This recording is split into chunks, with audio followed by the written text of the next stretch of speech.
In a world where demons inherit thrones, a half-blood mad dog is destined to either save the empire or burn it to the ground. But no one warns him about the girl who decides to use him first. And that girl is Isabella Leonard. After marrying into a ducal house, she begins moving pieces no one around her fully understands until it is already too late. One day, her father contacts her in desperation and explains that her mother is demanding a divorce. According to him, she has lost her senses and refuses to listen to reason, so he believes Isabella might be the only person capable of calming her down. Instead of sympathy, he is met with cold honesty. Isabella tells him that her mother's state is hardly surprising because he has always had a gift for driving people to madness. Her words catch him off guard, and he quickly assumes that his daughter must be the one influencing her mother against him. Isabella does not deny it. Instead, she calmly reveals that she has done far more than encourage a divorce. She is also the reason his finances have collapsed and his fortune has disappeared. Her father is stunned by the confession and reminds her that while his wife may choose to end their marriage, Isabella still carries his blood. To him, blood should mean loyalty. But Isabella sees it differently. She bitterly remarks that if returning his tainted blood were possible, she would have done so long ago. Trying to defend himself, her father insists that everything he has done was for the family. As the head of the household, he claims his decisions were meant to protect them. Isabella immediately tears that excuse apart. She reminds him of his affair with the Marchioness, a woman who had once been her mother's closest friend. In her eyes, no true head of a family betrays his wife in such a way, and friendship certainly does not mean sharing husbands. Still, her father clings to his justification. He argues that his actions were necessary for the survival of House Collins, and if only her mother had maintained her connection with the Emperor, things could have turned out differently. Before he can continue, Isabella cuts him off and tells him that those days are gone. Nothing will change now, and he should leave. Instead of leaving, rage takes over him.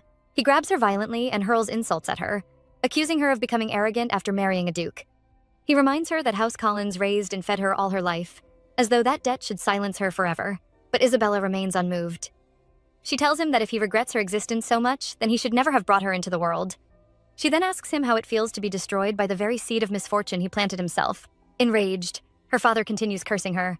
But before he can do anything else, the door suddenly opens. Her husband steps inside. With a simple snap of his fingers, Isabella's father is thrown to the ground without understanding what just happened.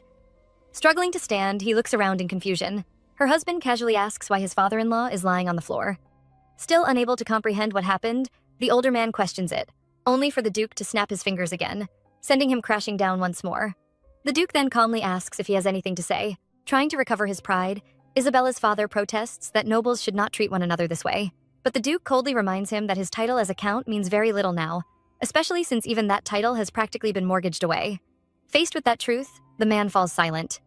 At that moment, a cat gracefully jumps onto the Duke's shoulder and declares itself Count Mew Collins, the new head of the house. The sight leaves Isabella's father staring in complete disbelief, unable to decide whether what he is seeing is real or madness. The Duke casually remarks that the title will likely serve him far better than it ever served his father-in-law. Yet, as he moves closer to Isabella, his expression changes. While holding her, he notices bruises marking her delicate skin. The sight instantly awakens a darker side of him. He quietly states that her father will pay for touching her. Though he admits he is still learning to control his power, he warns that accidents may happen and the older man could end up crushed in the process. He only hopes that his father-in-law understands the risk.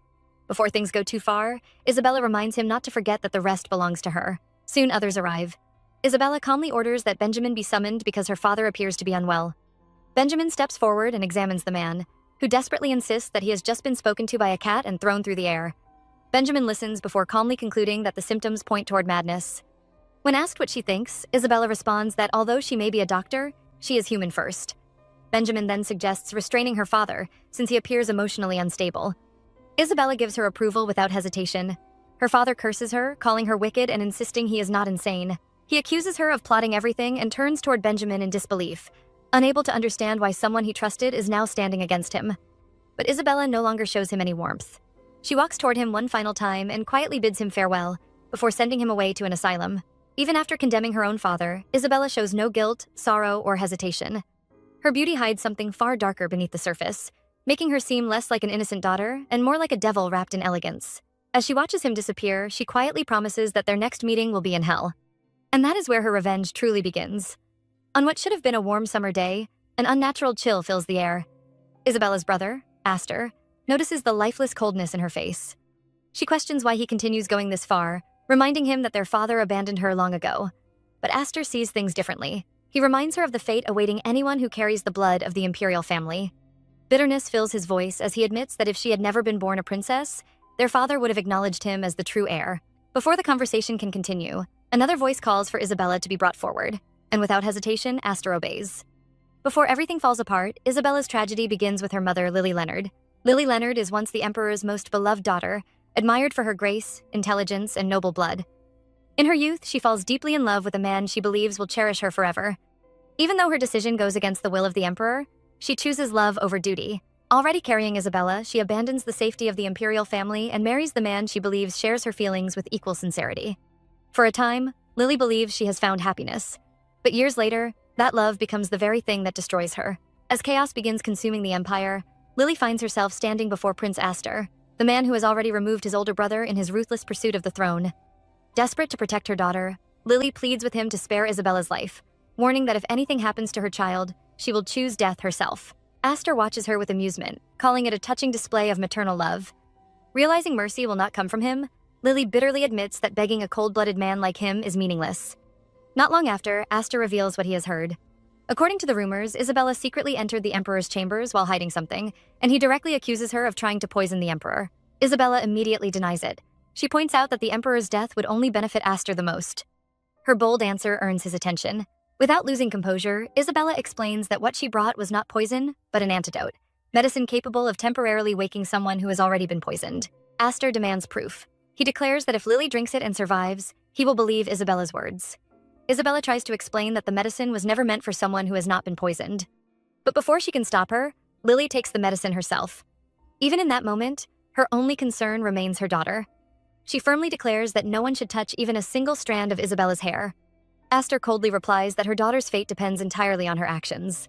He then reveals the truth behind his obsession. Despite being the only prince left alive, the Emperor still has not named him heir. It almost feels as though the Emperor has been waiting for a more capable successor, perhaps a princess who once ended the demon war through negotiation rather than bloodshed. Then he gives Lily his final order. If she truly wants to save Isabella, she must not leave even a single drop of the antidote behind. As Lily continues drinking, Isabella watches in horror, unable to believe that the medicine they created to save lives is now being used to kill the person she loves most. Her screams fill the air as she calls for her mother, but everything has already been planned. It is not an accident. It is an execution. Soon, the official judgment is announced before the Empire. Lily Leonard is declared a traitorous former princess who supposedly conspired with Duke Blake to hand the Empire over to demons. Isabella is accused of attempting to assassinate the Emperor. For these crimes, mother and daughter are sentenced to death by fire. The cruel irony is unbearable. The peace treaty Lily once risked her life to obtain, crossing brutal battlefields despite her father's opposition, is now twisted into evidence against her. Before the people, the Emperor claims that his beloved daughter and granddaughter were seduced by demons and transformed into witches.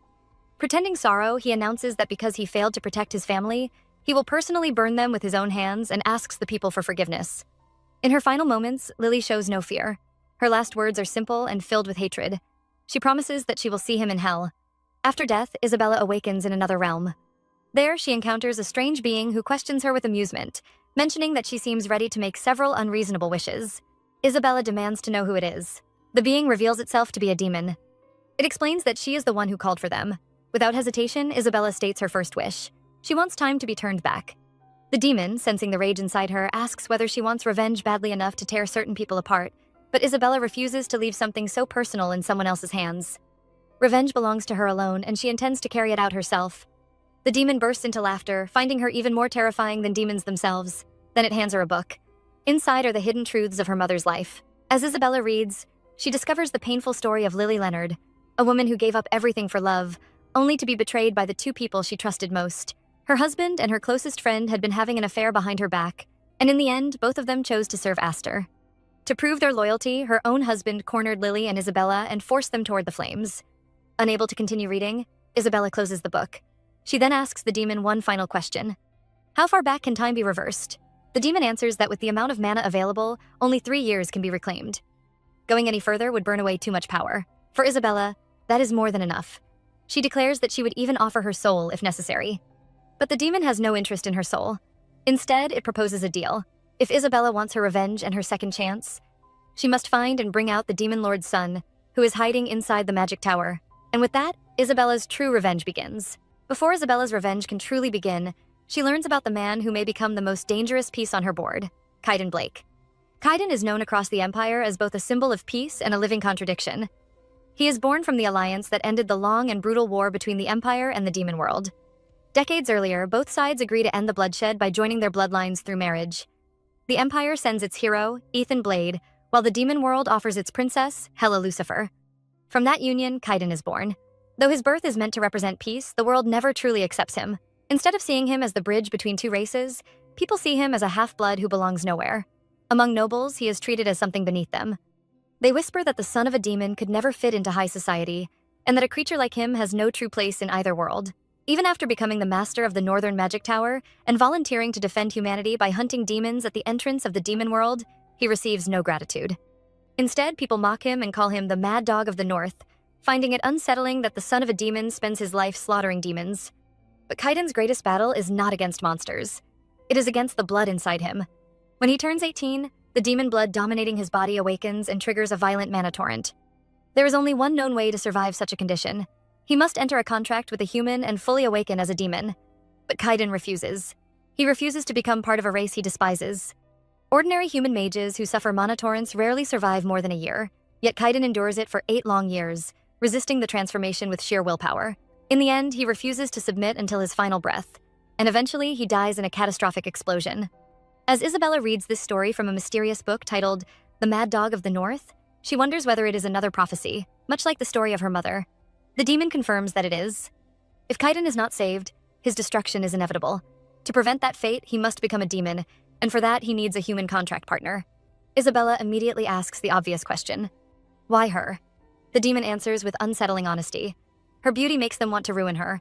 Her pride makes her dangerous. Her intelligence makes her useful. And her radiance is so overwhelming that even demons find it difficult to ignore. In their eyes, she is one of the few humans strong enough to stand beside Kaiden without being consumed. The demon then reveals its true goal. Kaiden's mana is overwhelming, powerful enough to crush weaklings and claim the throne of the Demon King. All Isabella has to do is form a contract and bring him out of the tower. Once freed, his instincts alone may guide him toward becoming the next ruler of demonkind. Isabella quickly realizes how useful such a man could be. A half-demon on the verge of destruction may be unstable, but his hatred toward demons means even demonkind cannot control him easily. So she agrees, but only under one condition. She will borrow Kaiden for herself. She plans to use him for her own purposes before returning him. The demons accept her terms, warning her that she has exactly 1 year. They also hand her a special dress, telling her that if the mad dog turns on her, it may become the only thing keeping her alive. Soon after, Isabella finds herself standing inside the magic tower, and the moment she sees Kaiden Blake, she realizes no introduction is needed. His appearance alone is overwhelming. Kaiden immediately questions who she is and whether she knows what kind of man stands before her. Without fear, Isabella answers that she knows enough. He is a monster, a demon slayer, and the infamous Mad Dog of the North. His eyes sharpen at her words, and he warns her that people who speak carelessly around him often end up torn apart. But Isabella does not back down. She calmly points out that he does not harm those without mana. Then, with perfect composure, she bows and introduces herself as Isabella Leonard. Kaiden seems surprised by her surname. He remarks that he thought there were no women left in the imperial family. She explains that she uses her mother's name, not her father's. When she tries to explain why, her anger slips through and she openly curses him instead. Kaiden watches her silently. For a moment, Isabella wonders whether he believes her story. Then he suddenly steps closer. He studies her carefully before noticing the mana stone that allowed her to reach the tower. From that alone, he concludes that her father must have sent her. He coldly asks whether her family has fallen so low that her father sold her off.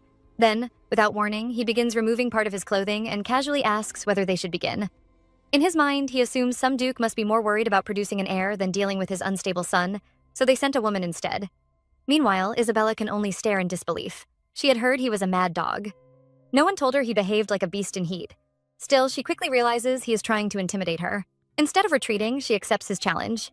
She boldly tells him that if he wants her, then he must become her husband first. She adds that as his wife, she can fulfill every duty expected of her, whenever he desires.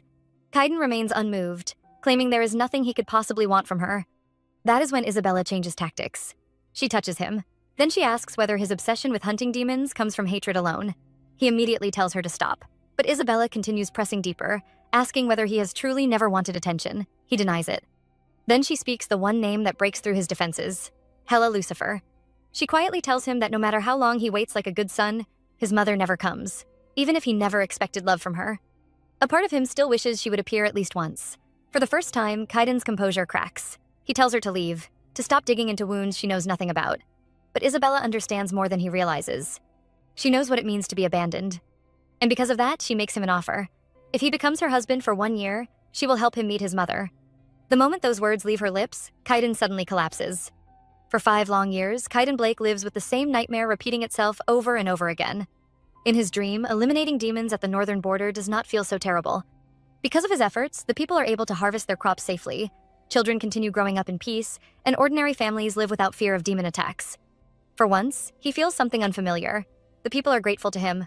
No one looks at him with contempt. No one whispers that he is the son of a demon. No one treats him like he does not belong.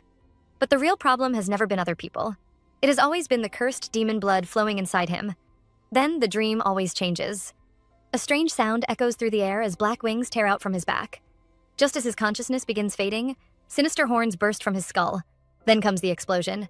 Flames swallow everything in sight. The blacksmith, his wife, even their newborn child. Every time, Kaiden wakes with the same terror, realizing it is not just a nightmare but a warning of what may happen if his mana torrent finally goes out of control. Meanwhile, Isabella Leonard refuses to let him continue running away. She quietly tells him that he can no longer avoid making a contract with her. She also thanks the cat for leading her to his bedroom because without it, finding him would not have been easy. As she walks closer to him and sees him fast asleep, she briefly wonders where she got the courage to boldly ask a man like him to become her husband earlier. After thinking about it, she decides that if she is going to end up in a loveless marriage anyway, she might as well marry someone handsome. And Kaiden certainly has an appearance that easily catches the eye. As she notices his fever has gone down slightly, she carefully begins closing his shirt. But before she can finish, Kaiden suddenly wakes and immediately questions what she has done to him. Without panicking, Isabella hands him a cup of periwinkle tea, explaining that it is a common plant known for its calming properties. She bluntly tells him that he is not going to die today, so he might as well drink it. Though hesitant, he eventually takes it and drinks. She then explains that his cat is the reason he is lying in bed instead of collapsing on the cold stone floor where he had fallen earlier. Kaiden quietly thanks the cat and tells it to come closer. The cat responds obediently. Shortly after, Kaiden notices Isabella's gaze and questions exactly where she thinks she is looking. She immediately reminds him that he is the one who has been revealing far too much of himself since earlier. Putting that aside, he asks how she plans to help him meet the Demon King. Isabella explains what she knows. She tells him that the king of the demon world is the strongest being in the realm. Though it may appear that the throne is passed down through bloodlines, the crown only remains in that family because their blood produces the strongest ruler. Her solution is simple. He will form a contract with her, fully awaken his demon blood, become the strongest demon, and claim the throne himself. Kaiden reacts coldly, questioning whether she is truly asking him to become one of the selfish race he despises. Isabella refuses to let him hide behind excuses. She asks whether denying reality and running away from the truth changes anything when he could explode at any moment. She calls that selfish. She reminds him that most people who suffer mana torrents barely survive a year, yet he has endured for 5. That alone proves how terrifying the power inside him truly is. Shield magic exists, but when he finally explodes, the entire north may become a wasteland. Innocent villagers will die, families will be destroyed. Even his father may disappear in the flames. Kaiden falls silent as her words match the nightmare that has haunted him for years. Until now, he always believed he would be the only one to die. For the first time, he realizes how wrong he has been. Isabella notices his hesitation and presses even deeper. She asks whether he is not curious about something. His mother, Hela Lucifer, abandoned everything for the throne. How would she feel if that same throne were taken away by her own son in the end? Isabella tells him that if she were in his position, she would do something instead of quietly waiting for destruction to claim her. After a long silence, Kaiden finally asks what exactly she plans to use him for, and why she is doing all of this. Isabella does not hide anything. She reveals that her father betrayed her mother by having an affair with her mother's closest friend. Since then, she has carefully designed a plan to destroy him in the most humiliating way possible. Every time she remembers that half of her blood comes from him, she feels so disgusted that she sometimes does not want to keep living. Her ultimate goal is to make her mother, Lily Leonard, become empress. But the greatest obstacle standing in their way is Prince Aster. That is why she needs the support of the Blake family. She sincerely asks Kaiden to become the strongest ally for both her and her mother. When her father becomes drunk on the dream of becoming the husband of an empress, she will be the one to push him into despair. After all, being abandoned by the son of an empire hurts far more than being abandoned by a powerless wife. Kaiden listens quietly before asking whether that means she plans to squeeze every drop of value out of him. Isabella calmly tells him that she will keep him updated as things progress. She also mentions hearing that he needs a bride before he can become the Demon King, so she offers herself for that role. After 1 year, they can divorce. After all, she doubts he would want to keep her around forever. Kaiden bluntly agrees that he does not. Then he asks whether they should begin today. Isabella asks if he means their marriage contract. He nods, then gently lifts a strand of her hair and presses his lips against it, before leaning closer and asking whether she is prepared to fulfill the duties of his wife. Just as the atmosphere begins changing, a voice suddenly interrupts them. It tells them both to stop and focus on the contract first. It is the cat, Muser. It casually remarks that it finds it unbelievable that it took Kaiden 5 whole years to finally make his first contract, all because of his stubbornness. Then it calmly jumps between them, separating the two before settling comfortably on Isabella's legs. It adds that Kaiden should work extra hard to make up for all the wasted years. Kaiden can only stare at the cat in complete shock, hearing it speak for the very first time, while it simply licks its paws as though nothing unusual has happened. Muser suddenly interrupts the tense atmosphere and proudly introduces himself as the most capable lesser demon in the world. Curious, Isabella Leonard asks what exactly a lesser demon is. Muser explains that lesser demons usually serve as partners to greater demons, and each of them goes through a selection process before choosing who they will follow. He reveals that he personally chose Kaiden Blake because he believed Kaiden would one day become an incredibly powerful demon. However, 5 years have already passed, and Muser still finds it unbelievable that he is only now able to reveal his true identity, all because Kaiden has finally found a contract partner. To him, the entire situation feels almost ridiculous, but he admits that he has no other choice. In frustration, Muser suddenly leaps onto Kaiden and begins biting his hand. Seeing the unexpected attack, Isabella quickly grabs the cat and pulls him away. Instead of scolding him, she thanks him for staying by Kaiden's side all this time. She openly admits that his presence will be extremely useful because she feels her contract partner has very little experience. Muser lets out a smug smile and proudly agrees, explaining that a greater demon can never truly thrive without a lesser demon beside him. His duty is to feed, guide, and raise Kaiden until he becomes the demon destined to fulfill his fate. Kaiden immediately reminds the cat that he is the one who has been keeping him company all these years, causing Muser to hiss before walking away with offended pride. Not wasting more time, Kaiden tells Isabella that since everyone is present, they should complete the contract immediately. Before Isabella can react, Muser suddenly leaps toward her and scratches her palm. Blood slowly drips from her hand as Muser calmly tells her that it is an offering. The moment those words leave his mouth, a blinding flash fills the room. Isabella's consciousness fades almost instantly, and as her body begins collapsing, Kaiden quickly catches her before she hits the ground, and with that, their contract is finally sealed. When Isabella opens her eyes again, she finds herself lying on a bed inside House Cullen's estate. Her mind feels hazy as she tries to remember what happened. Then, a familiar scent reaches her. As she slowly sits up, her eyes widen in disbelief. Sitting right beside her is Lily Leonard. Overwhelmed with emotion, Isabella immediately calls out to her and tightly embraces her. Lily, confused by her daughter's sudden reaction, gently asks whether she had a bad dream. Isabella quietly admits that it was indeed a terrifying dream. Trying to comfort her, Lily softly explains that dreams are often the opposite of reality, and perhaps something wonderful is waiting ahead. She then mentions that Isabella had been running a fever, but now she looks much better. Lily also casually adds that Isabella's father keeps insisting on throwing something out. Hearing that, Isabella immediately stiffens. She nervously asks what exactly her father wants thrown away. Lily points toward the corner of the room. There sits Muser. Lily explains that the cat made an enormous mess earlier, though she decided to ignore it, so Isabella should take responsibility for him. Looking at the cat, Isabella finally realizes that everything was real. She then formally introduces Muser to her mother. Lily simply smiles warmly and assures her daughter that she will always stand by her side. Hearing those words makes Isabella's chest tighten. She remembers that in her previous life, her mother truly gave up everything trying to protect her, even sacrificing her life in agony. There is no doubt that Lily loves her even more than herself. This time, Isabella silently swears that no matter what happens, she will protect her mother, even if it costs her everything. The following morning, Isabella wakes up to a letter from Lily. Her mother explains that she has gone out to pray and has prepared Isabella's favorite meal, reminding her not to skip breakfast. Isabella quietly wishes her mother had told her before leaving. As she wonders what dish her mother prepared, old memories begin flooding back. When she was a little girl, every time she fell ill, Lily would always make her beef stew the following morning. The taste was so comforting that even years later, after attending school and growing older, Isabella never forgot it. Lost in those memories, she hears a knock at her door. Soon, the family chef, Tilda, enters and announces breakfast, saying that the best way to start the day is with a full stomach. Isabella immediately calls Tilda closer and asks her to bring the tray to her bedside. But the moment she smells the food, her expression changes. This is not her mother's stew. Just as Tilda turns to leave, Isabella stops her and asks where the beef stew her mother prepared is. Tilda explains that the meal in front of her was personally made by Marchioness Richmond, and that it is supposedly better for restoring her strength. But Isabella's face instantly hardens. She coldly tells Tilda that she cannot eat something that smells so awful and orders her to prepare it again. Tilda hesitantly obeys and returns with another plate. Yet the moment Isabella smells it, she rejects it once more, claiming it smells just as terrible as before. Again and again, She forces Tilda to remake the meal until the poor chef becomes completely confused. Eventually, Tilda nervously asks what exactly is wrong with the food. Isabella simply answers that the smell makes her feel sick enough to throw up. Before Tilda can respond, Marchioness Richmond personally enters the room. Calmly, she asks whether her stew is truly that bad. Then she casually explains that Tilda's daughter recently suffered from morning sickness and suggests that perhaps Isabella's strange reaction is related to her physical condition. Catherine Richmond is not just her mother's childhood friend.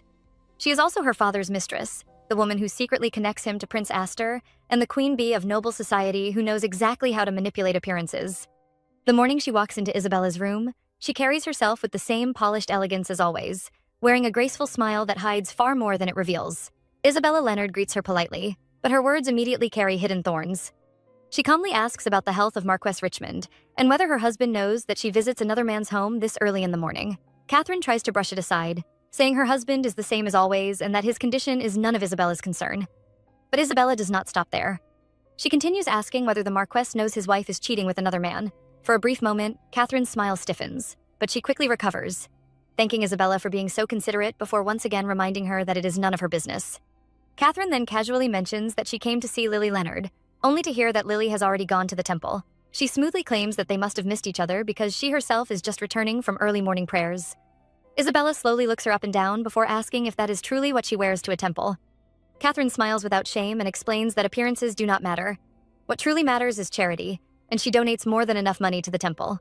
Isabella responds with a smile of her own, quietly noting that there is no need for confession when one's true nature is already so easy to see. The two exchange laughter, though neither of them finds anything amusing. Catherine then picks up the tray of food and asks whether Isabella truly cannot eat because of the smell. She casually mentions hearing that Tilda's daughter has been unable to eat because of pregnancy, and Tilda nervously confirms it. Then Catherine's words become sharper. She reminds Isabella that Lily also became pregnant before marriage, and perhaps it is unnecessary for a daughter to follow her mother in every way. Isabella's expression does not change. Instead, she calmly replies that even if that were true, it would still be better than being like the Marquess, who may be raising another man's child without knowing it. Her words strike with perfect precision. Everyone in noble society knows the rumors surrounding House Richmond. When Catherine marries the aging Marquess as his third wife, he is already over 50. Not long after, she miraculously gives birth to a son and quickly secures authority within the household. But whispers soon spread everywhere. The Marquess is rumored to be infertile. His previous wives never conceived. So how exactly did Catherine become pregnant so easily? Thinking of the old man lying helplessly in bed while remaining blind to the truth makes Isabella feel a strange pity. Catherine immediately cuts her off and tells her to stop saying such strange things and simply eat. She pretends to hand Isabella the food with concern, but the moment Isabella reaches for it, she deliberately lets go. The bowl crashes and hot stew splashes everywhere. Isabella quickly apologizes, claiming it was an accident. But as the scent rises from the spilled food, her eyes grow colder. The clothes Catherine is wearing, the perfume on her skin, even the stew itself, everything smells exactly like her mother. Isabella directly confronts her, questioning why she keeps trying so hard to imitate Lily. Catherine's face immediately hardens with anger, but before she can respond, Isabella's father walks into the room. Isabella's father asks what is happening. The moment Isabella sees him, old memories return. Even on the day he burned them alive, he remained obsessed with looking polished and formal. But whenever he appears slightly less composed, it always means he has been somewhere he should not have been. Seeing him now only confirms her suspicions. Catherine suddenly begins sobbing, accusing Isabella of deliberately spilling the stew she lovingly prepared. Watching the performance, Isabella feels a painful regret. If only she had paid more attention to her surroundings in her previous life, instead of locking herself away with books. Perhaps she would have noticed sooner and protected her mother. Her father calls her name sharply, and Isabella quietly answers that it was only an accident. Then, while pretending to wipe her hand, she reveals a fresh burn. Catherine gasps at the sight. Without even being asked, Tilda immediately speaks up, insisting that she clearly saw Isabella spill the stew on purpose and that the Marchioness was only trying to help her recover. Isabella's father slowly turns toward Tilda and asks where exactly she thinks she is. Trembling, Tilda answers that this is House Collins Manor. He then asks if she remembers who truly gives orders in this house. Tilda nervously mentions her responsibility over household affairs, but he coldly corrects her. Her job is not to speak out of turn. Her job is to ensure that nothing like this ever happens in his home. Tilda immediately bows her head in fear and apologizes. Isabella quietly watches everything unfold. She knows exactly why her father reacts so strongly. At only 20 years old, young, beautiful, and unmarried, she is one of the most valuable assets he possesses. She is not his daughter in his eyes. She is his greatest investment. And that is precisely why she deliberately caused the scene. Compared to the agony of being burned alive at the stake, This minor burn means absolutely nothing. Her father and Catherine eventually turn to leave. Before walking out, he tells her to rest and promises to call a doctor. Isabella smiles sweetly and thanks him. Once they are gone, only Isabella and Tilda remain in the room. The atmosphere changes immediately. Isabella quietly calls Tilda closer, telling her she has something important to show her. Then she deliberately reveals more of the injury on her hand and calmly asks whether Tilda finally understands why her father fears even a single scratch on her body. Personally, Isabella does not care. But her father certainly does. Still, physical marks are not the only thing capable of destroying someone. Isabella then quietly reveals her real plan. If rumors begin spreading that she and Kaiden Blake are involved in some kind of scandalous relationship, her father will panic. He will do everything possible to protect her image, even if it means taking desperate measures.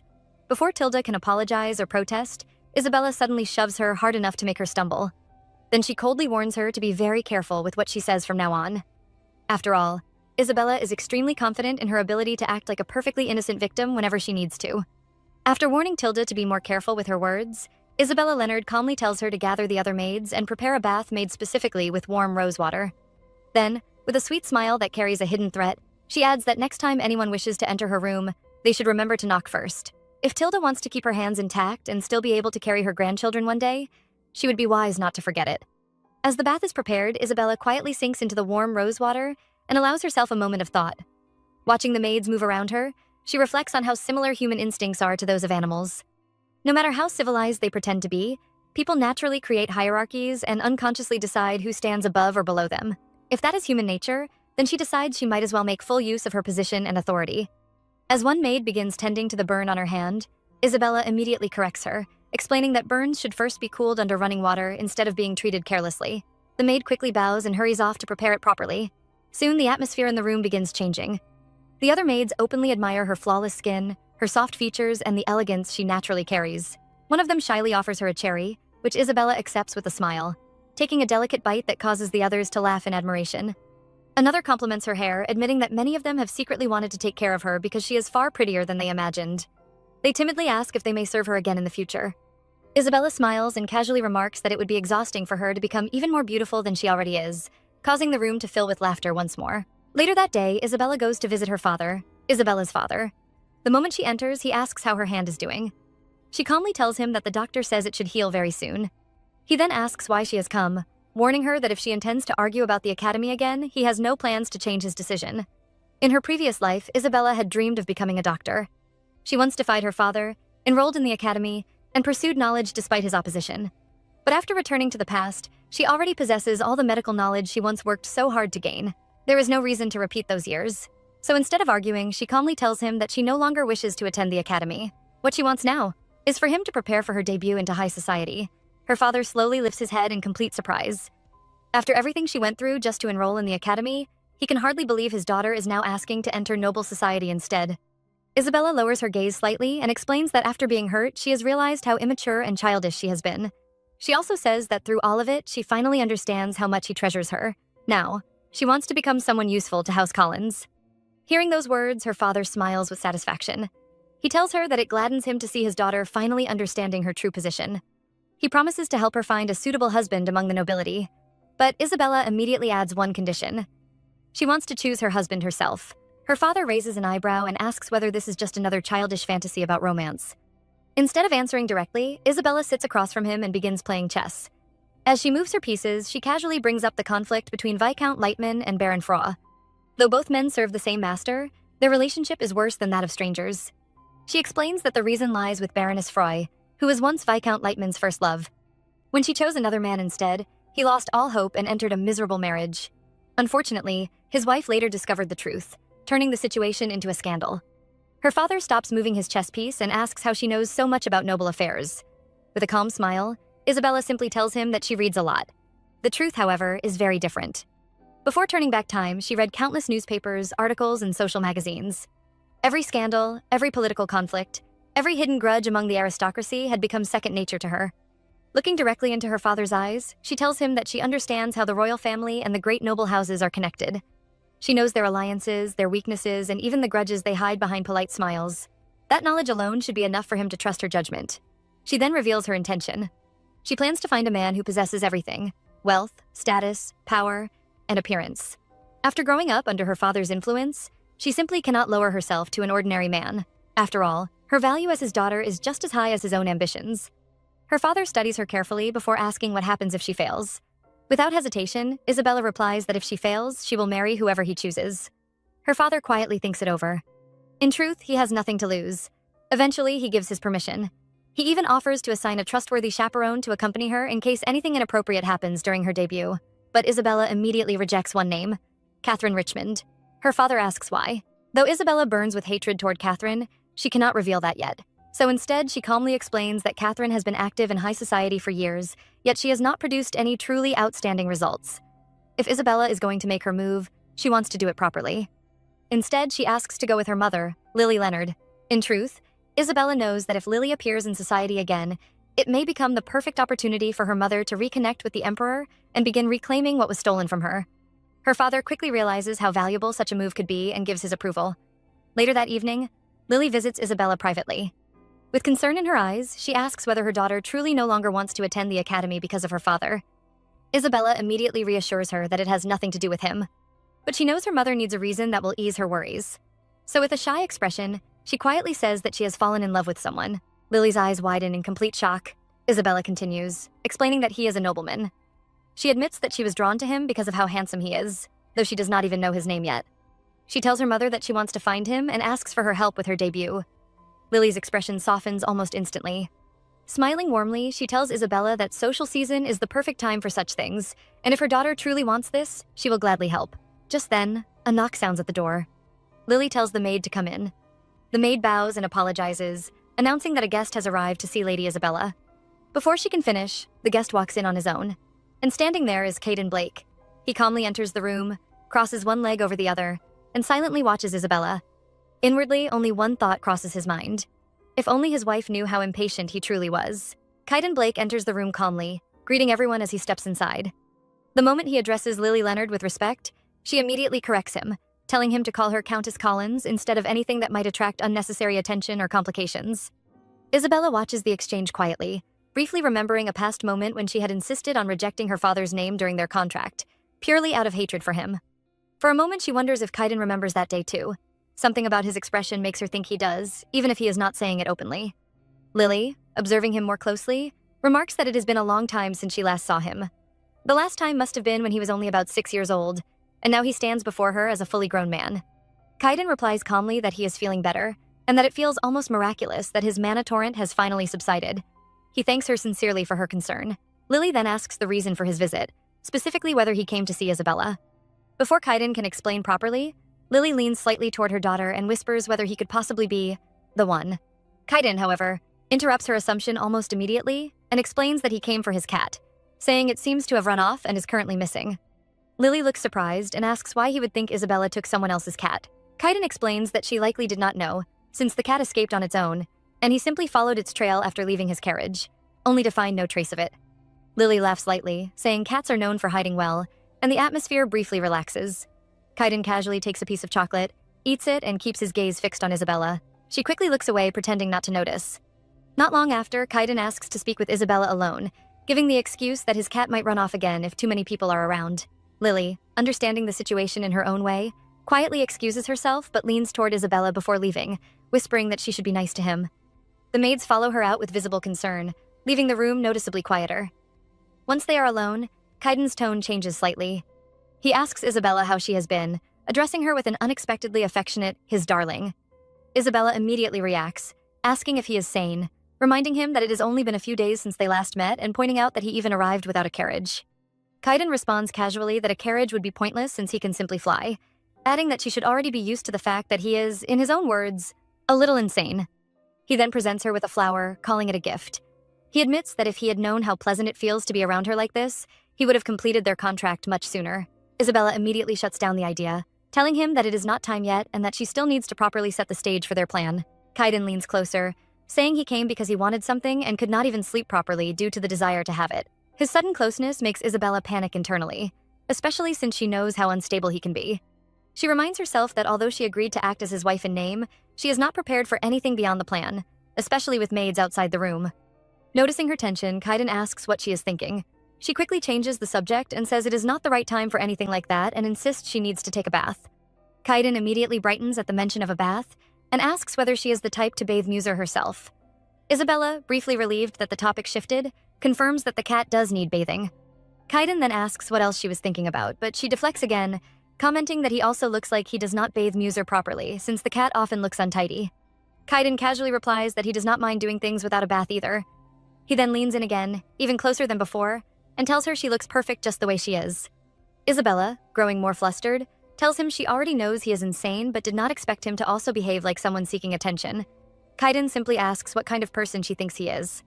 When she internally wonders if he can read her thoughts, he remarks that her expressions are easy to read, and that even demons would find her words harsh enough to cry. He walks over to a chair and sits down, continuing the conversation. He mentions that he has heard she once made someone cry before, so he is quite certain she would make a fitting demon's bride. Isabella tries to ask how he knows that, but her attention shifts when she notices Muser. She suddenly realizes the cat must have been the source of his information. Kaiden immediately tells her not to stare at Muser like that, explaining that it is only doing its job as a lesser demon. He also admits that her earlier comment about not caring for her body was slightly hurtful to him. Isabella cuts the conversation short and redirects it back to their plans. She explains that she has already told her father she intends to debut into high society and that Kaiden should appear as often as possible so a scandal can naturally develop. Kaiden agrees immediately, saying he will do whatever his wife wants, and then asks when she intends to officially marry. Isabella explains that she first needs to receive multiple marriage proposals as part of her plan. Kaiden reacts with mild amusement, commenting that it is quite bold to say that in front of her husband. She insists it is all just performance, but Kaiden bends down and gently kisses her hand, telling her to treat it as part of a dramatic romance. If he is meant to be the main actor, he is more than willing to play his role. Isabella is caught off guard by how obedient he is compared to his earlier intensity in the Magic Tower. She wonders why he has suddenly become so compliant. Kaiden then asks if she likes it and even requests a pat as approval for doing well, insisting that obedience should be rewarded. For a brief moment, Isabella is reminded of her childhood dog Lulu, and notices how similar his behavior is, seeking praise and affection so openly. Smiling faintly, she calls him a good boy. The moment the words leave her mouth, Kaiden suddenly pulls her closer and immediately asks who Lulu is. The question immediately pulls Isabella Leonard into a brief flashback. For a moment, she recalls her childhood, the small warm memories of playing with her dog Lulu, in a time when life felt simpler and far less dangerous. Kaiden watches her expression shift, and, as if reading her thoughts, answers his own question calmly, correctly guessing that Lulu was her childhood dog. He then asks if it is difficult for her to control her thoughts around him. Isabella replies honestly that it is only difficult because he keeps behaving in unexpected ways. She explains that when he leans closer like this, he reminds her of Lulu, though she quickly adds that the dog was far cuter than he is. Kaiden accepts the comparison without offense, quietly deciding that it is something he should work on. Isabella then softens slightly and admits that his appearance is indeed attractive, even pretty, but she insists that it should be treated like admiring a work of art rather than something deeper. He should not misunderstand it. Kaiden, however, remarks that he already understands everything. He reminds her that at the beginning, her mind was filled with revenge and resentment, which is precisely why she made the contract with him in the first place. Because of that, there is nothing for him to misunderstand. He reassures her that he is only teasing her because her reactions are entertaining. Isabella then changes the subject and asks permission to keep Muser a little longer, explaining that it would help create more opportunities for them to meet and strengthen their plan. Kaiden immediately agrees, calling her darling and saying he will leave Muser with her for now. Internally, he finds her increasingly interesting. Early the next morning at House Collins Manor, the quiet is broken when a male figure enters without warning, calling out to Isabella and questioning whether she has forgotten how to greet him.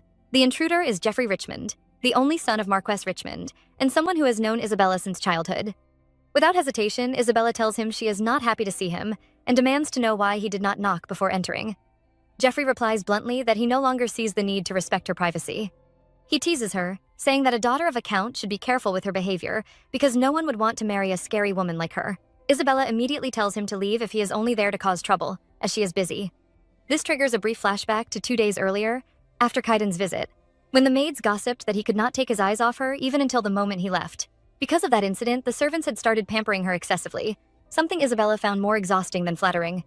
Back in the present, Jeffrey says he came because he is disappointed and expected her to behave differently.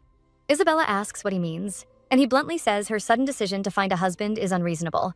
She confirms that news of her debut has already reached him, and he questions when she became interested in being dolled up. She smiles and tells him not to misunderstand, adding that he is not even on her list of candidates. Jeffrey quickly denies any romantic intention, though he then admits he did bring something for her. He hands her a box saying it is a pair of shoes, and explaining a saying about shoes leading one to good places, implying she should end up somewhere good, as she leaves high society life behind. Isabella opens it and finds an elegant pair of shoes inside. She immediately interprets it as a disguised insult and remarks that he is telling her to leave. Jeffrey responds irritably that she should not twist his words and adds that she does not act like someone older than him anyway, so he does not feel obligated to respect her age. When she questions why he would take back a gift, he suddenly kneels and insists that if she receives something, she should properly show it off. Without waiting for permission, he begins placing the shoes on her feet, saying he will replace them if they do not fit. Isabella, slightly surprised, mutters that they are pretty. Jeffrey freezes, asking her to repeat herself. She smiles and says again that they are very pretty, leaving him momentarily stunned. Trying to recover, he accuses her of suddenly acting nice because she must be attracted to wealth. That is when Isabella notices a small cut on his hand and asks about it. Jeffrey dismisses it as a training injury and tells her not to worry, but she immediately retrieves a first aid kit and insists he sit down. As she tends to the wound, she comments that it is hard to believe the baby commander could get injured like this and expresses concern for the Western forces. Jeffrey quietly replies that he should be the one worrying about her instead. He then brings up her decision to abandon her dream of entering the academy to become a doctor. He reminds her of their childhood, when she would only play doctor games with him, and even treated him like a patient back then. Isabella, meanwhile, wonders why he suddenly appeared after being absent for so long. She tells him she simply grew tired of that dream and decided to focus on her debut in high society instead. Jeffrey's expression turns serious as he warns her about the dangers of noble society, mentioning rumors of deceitful men who use grand promises just to take advantage of women and ruin reputations. He asks her what his point is, and finally states it directly. He wants to be her escort to the debutante ball. Jeffrey Richmond insists again that he wants to accompany Isabella Leonard to the debutante ball. Isabella sits in silence for a moment before he calls her name again, as if trying to pull her back into the conversation. When she finally responds, she makes it clear that if he is offering to be her official partner, she declines politely. She prefers to attend alone. Jeffrey immediately counters that he does not mean as a romantic partner, but as her guard, explaining that there will likely be strange men targeting her at the event. He reminds her that he is the commander of knights and can easily handle such situations. Isabella, unfazed, replies calmly that if anything like that happens, she would simply cut them so they could never have children again, adding that a surgical knife would be perfect for the job. Jeffrey pauses, staring at her in disbelief, and asks if she has lost her mind. She only repeats her question, pressing him. Does he want to come with her or not? She tells him that if he can just admit it directly, she will consider it. He stubbornly refuses, insisting he will not say it. Isabella shrugs and says she will manage fine with her surgical knife. With no other option left, Jeffrey groans in frustration and finally admits that he wants to accompany her. Isabella immediately smiles, clearly satisfied. A few days later at House Collins Manor, the sitting room becomes lively when Catherine Richmond arrives announcing that she has brought tailors from the top 5 boutiques in the Empire. At her signal, the tailors quickly enter, eager and prepared. It is clear that after being rejected as Isabella's chaperone, Catherine has chosen another approach, using fashion and presentation to regain influence over the debut process. Lily Leonard thanks her warmly, saying this will be a great help for Isabella's debut. Catherine responds politely, though her intention is more strategic than generous. Isabella quietly observes that Catherine is likely trying to reassert authority through appearance since she was excluded from the role of chaperone. Catherine's attention soon shifts to Isabella's shoes. She asks about them, and Isabella casually replies that they were a gift from Jeffrey. Lily reacts slightly, clearly surprised, and Catherine's expression tightens for a moment. She asks again, confirming if it was truly Jeffrey, adding that he usually avoids social events under the excuse of training. She comments that he likely lacks confidence rather than being truly busy. Isabella simply explains that it was probably concern, since they grew up together. Catherine's reaction hardens, and she quickly redirects the conversation, insisting they proceed with selections from the Leblanc boutique. One of the tailors immediately begins presenting dresses, and Isabella is soon guided into trying them on.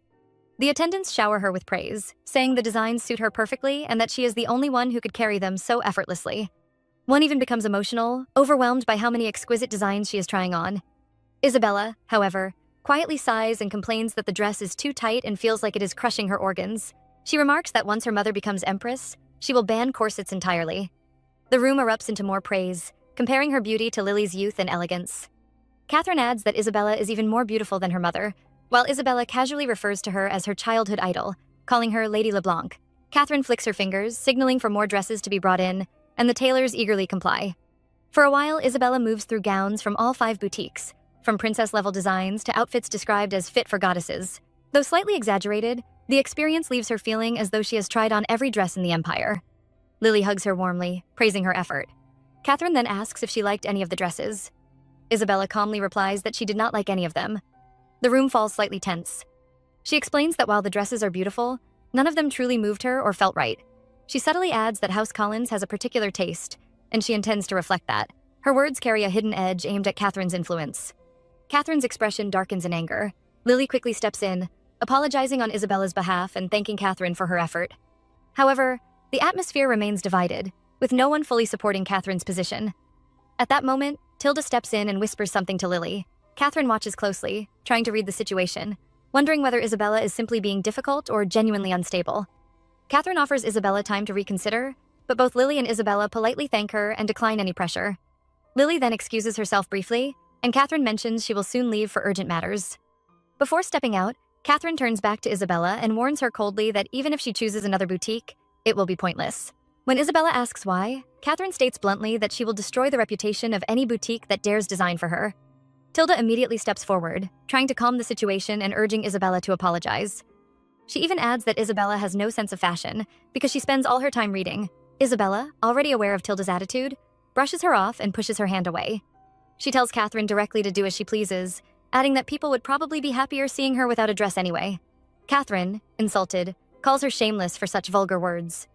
Isabella fires back just as sharply, implying Catherine is no stranger to indecency herself and questioning whether she agrees with that interpretation. The tension spikes instantly. Catherine raises her hand as if ready to strike, but before anything happens, Lily's voice cuts through the room from behind. Everyone freezes as Lily demands an explanation for what is going on. Catherine Richmond, who quickly insists that Isabella was simply being rude. She then turns the question toward Isabella Leonard. Isabella lowers her head and apologizes softly, saying she did not intend any disrespect. Instead of escalating further, Lily Leonard immediately apologizes on her daughter's behalf. However, her tone shifts sharply afterward. She states firmly that as Isabella's mother, she should be the one correcting her, not outsiders interfering in her upbringing. Then she directly calls Catherine out for overstepping her boundaries. Catherine, visibly startled, stutters and asks what Lily means.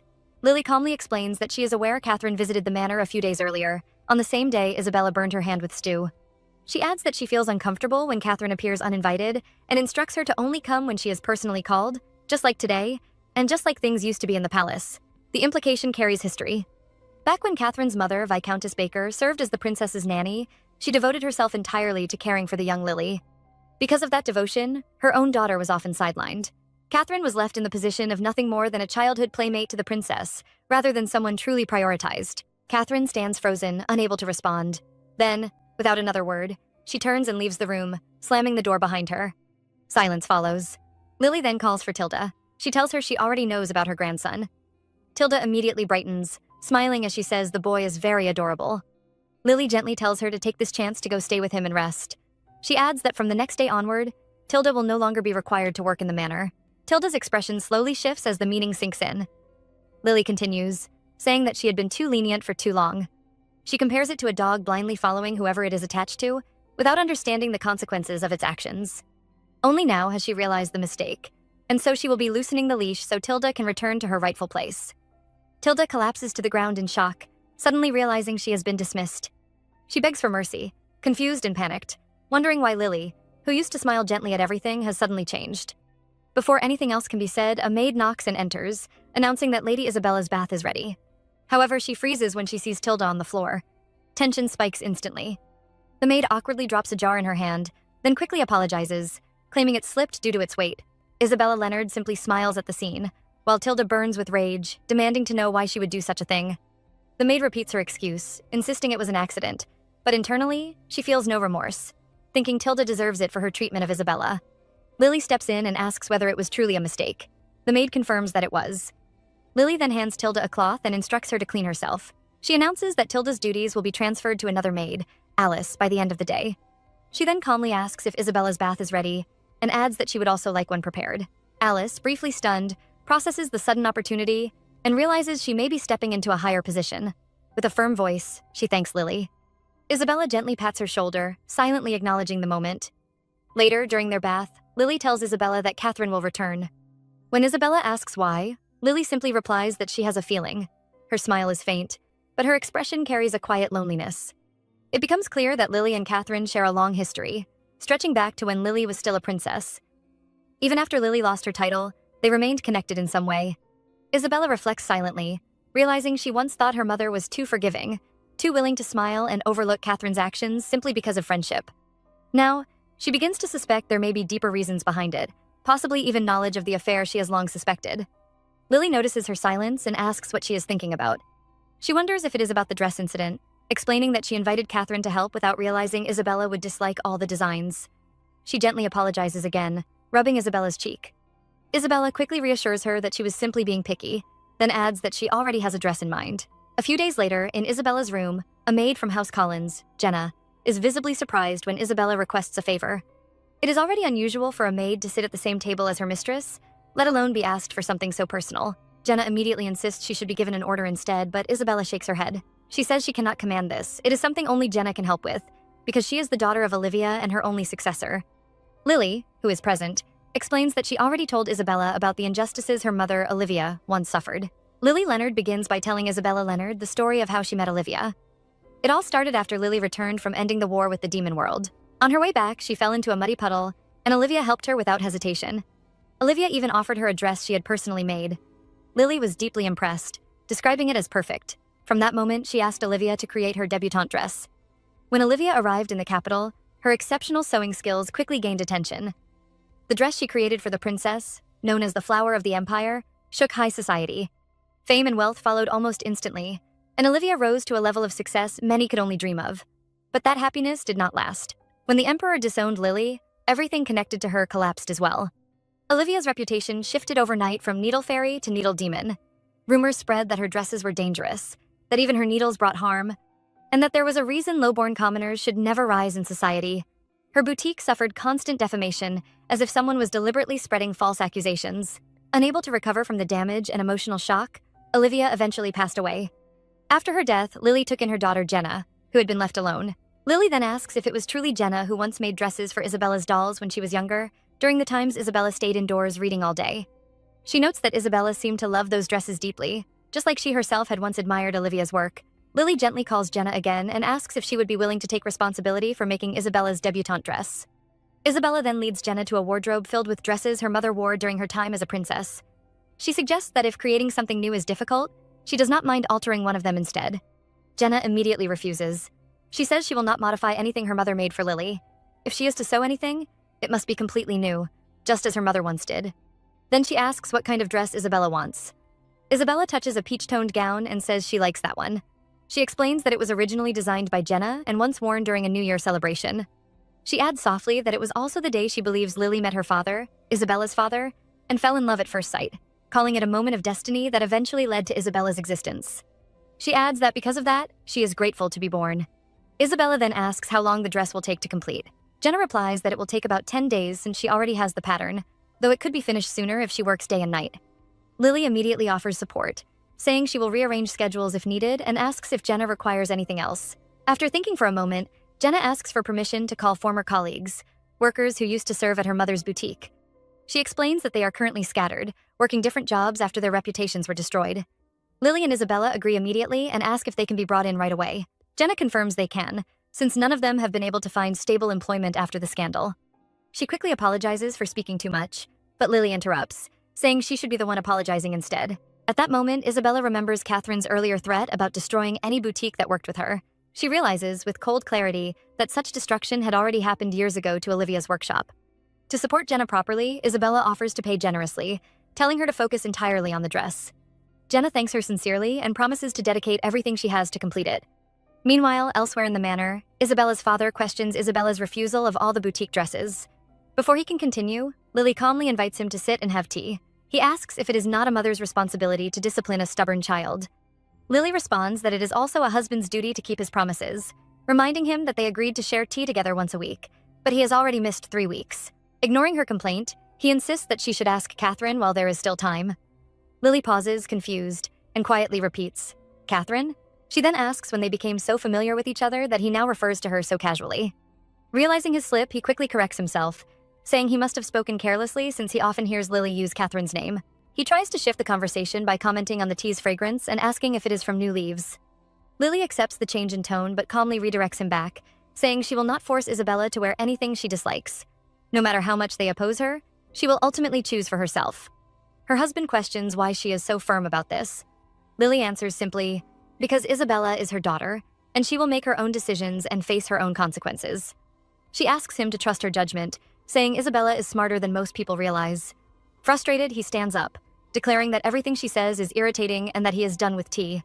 Just then, a knock interrupts them. Alice announces that Lady Isabella wishes to see him. The timing surprises him. He invites her in immediately, and the moment Isabella enters, dressed in a breathtaking gown, he is left completely stunned. Chapter 13. Isabella tells him that she is only trying out her new dress. She says she came simply to show it to him and asks what he thinks of it, waiting for his opinion. A few days later at House Collins Manor, Muser reminds Isabella that she still agreed to divorce after 1 year. Isabella calmly replies that she has not forgotten. Muser then tells her she should stop sitting idle and get to work, but she insists the bait has already been set and she is simply waiting for it to be caught. On the surface, it may look like she is doing nothing, but in reality, she is carefully preparing her next move. A knock comes at the door. It is Benjamin. Isabella invites him in. Benjamin, a loyal and efficient servant of House Collins, immediately asks if she only wants fruits for her meal. She confirms it without hesitation, explaining that she will soon be wearing her dress and does not want a heavy meal. When she asks why he has come, he informs her that the master wishes to have breakfast with her and is waiting at the greenhouse. Isabella freezes for a moment in surprise. Without giving her time to respond, Benjamin simply leaves. She sighs, noting that her father never bothers to consider what she wants and always acts in his own way. She then instructs him to call Alice because she cannot go to meet her father dressed casually. Meanwhile, at the greenhouse, Benjamin stands beside Isabella's father as he asks where she is. It has already been 2 hours and she has still not arrived. Just then, Isabella enters. She apologizes for being late, explaining that it is her first time having a private meal with him and she spent too long choosing what to wear. He replies coldly that he does not care what she wears and tells her to be quicker next time. Despite his tone, Isabella quietly nods, unusually emotional. Her father notices this immediately. She is not someone who usually shows emotion, so her reaction confuses him. He recalls how she cried after burning her hand and how she wore that dress afterward, as if it meant something deeper. He decides to question her directly. He asks if she remembers the dress she wore last time. Isabella answers innocently that it was her mother's dress, the one worn during a New Year celebration when her mother was still a princess, the same dress tied to the day her parents first met. He asks if she chose it herself. She replies that it was not about personal preference, only what was best for the family. Then she smiles and adds something sharper. Her goal is not simply finding a husband. Her goal is Emperor David von Leonard II himself. The father bursts into laughter, dismissing it as an absurd joke. He reminds her that even the highest nobles cannot approach the emperor so easily, and asks how she plans to reach him. She leans forward slightly and asks what he would do if her mother, Lily Leonard, were reinstated as princess again. He scoffs, saying 20 years have already passed and doubts the emperor would even think of her anymore. Isabella replies that that is exactly why it would work. She references knowledge from the tragic princess, explaining that after the crown prince disappeared, the emperor never properly appointed a successor. Even the second prince had approached him, questioning why the position remained vacant despite him being grown. The emperor's response had been vague, offering something else instead of a direct answer. Her father finally realizes she has thought far ahead of what he expected. He asks if she is truly confident in this plan. Isabella replies calmly that she at least knows what she must avoid. Then she raises a finger and names Catherine Richmond, stating clearly that she must never align with her. Catherine, she explains, is deeply connected to the second prince's political faction. If House Collins accepts her influence now, the emperor will not approve. Her father then asks if this is why she chose her mother's dress. Isabella confirms it is the smartest move. At worst, she can claim she simply borrowed it in a hurry. At best, it will trigger something deeper in the emperor, memories of the daughter he once lost and the woman he once loved. She then asks her father if it is not true that parents naturally respond when a child reaches out first, just as he once held her hand. He replies, slightly amused, that he did not expect her to be so thorough in fulfilling her role. Internally, he is stunned by how far ahead she is thinking. He begins to imagine a far more advantageous future. If Lily becomes empress, he would become the empress's husband and father of the future empress's ally. Even if things fail, he still has Catherine as a fallback. Either way, he believes he cannot lose. Satisfied with his own calculations, he laughs. Isabella's father reflects on his past and the choices that shaped his current position. He remembers how he once knelt and desperately pleaded with Lily Leonard to date him when she became the most admired young noblewoman in society. Lily eventually accepted him, but their relationship caused her to sever ties with the emperor, which also led to severe political consequences for him. Because of the fallout, he was excluded from many business opportunities and forced into dependence on shifting imperial factions. Now, he considers the present situation and realizes that if Lily and the emperor reconcile, he could escape his reliance on the second prince's faction, which would be far more advantageous.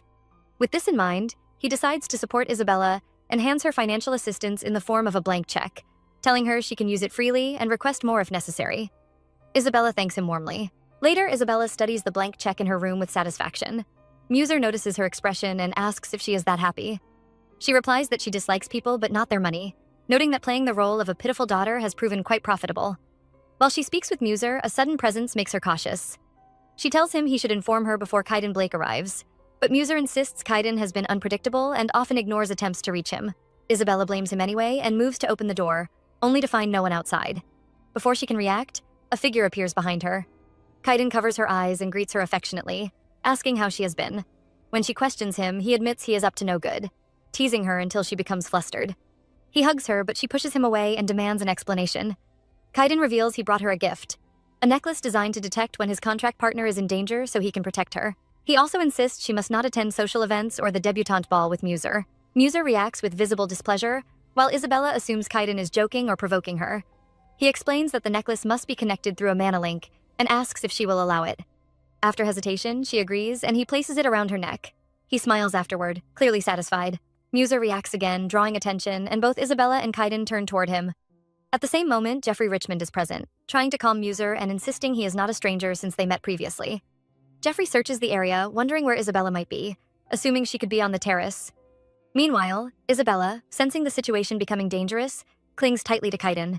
Jeffrey opens the door again, finds no one inside, and becomes confused, wondering where she disappeared to. Meanwhile, Kaiden carries Isabella away through the night sky, holding her securely in his arms as she struggles to adjust to the height.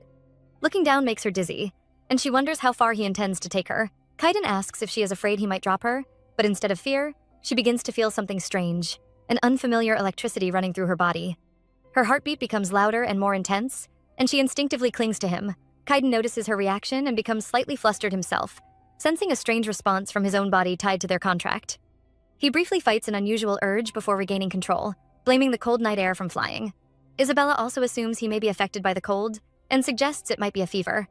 He breaks the tension by telling her that since they are already in the sky, she should tell him where she has always wanted to go. Isabella replies that she has always wanted to visit the clock tower since childhood. Kaiden agrees immediately and takes her there, instructing her to hold on tightly. They soon arrive at the top of the Empire's largest clock tower. Isabella is amazed, noting she never imagined such a place existed above the city. Kaiden then brings up the man who came looking for her.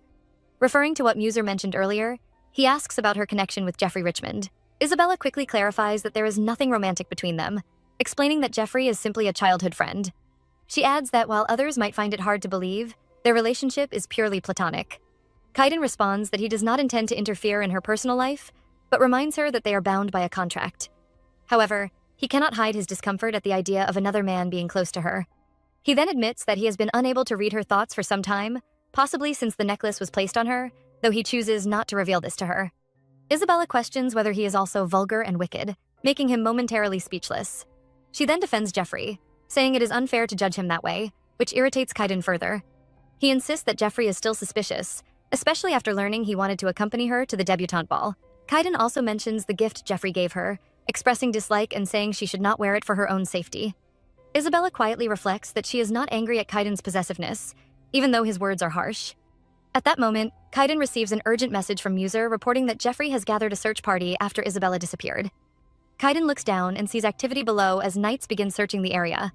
Watching this, Kaiden coldly remarks that he does not want Jeffrey breathing the same air as his wife, revealing the depth of his possessiveness as the situation begins to escalate. Muser reacts in disbelief. It smacks itself, clearly frustrated, as news spreads that Jeffrey Richmond has already deployed groups to search for Isabella Leonard. Isabella immediately asks what they should do. Kaiden considers the situation and concludes they need to quietly clean up the issue before it escalates further. Isabella suggests erasing memories, pointing out that he should be able to do it easily. However, Kaiden corrects her, saying she is speaking too casually. His power is still incomplete and he cannot erase the memories of multiple people at once. Isabella then simplifies the request, saying he only needs to erase the memory of one person, Jeffrey, whom she refers to as the pink insect.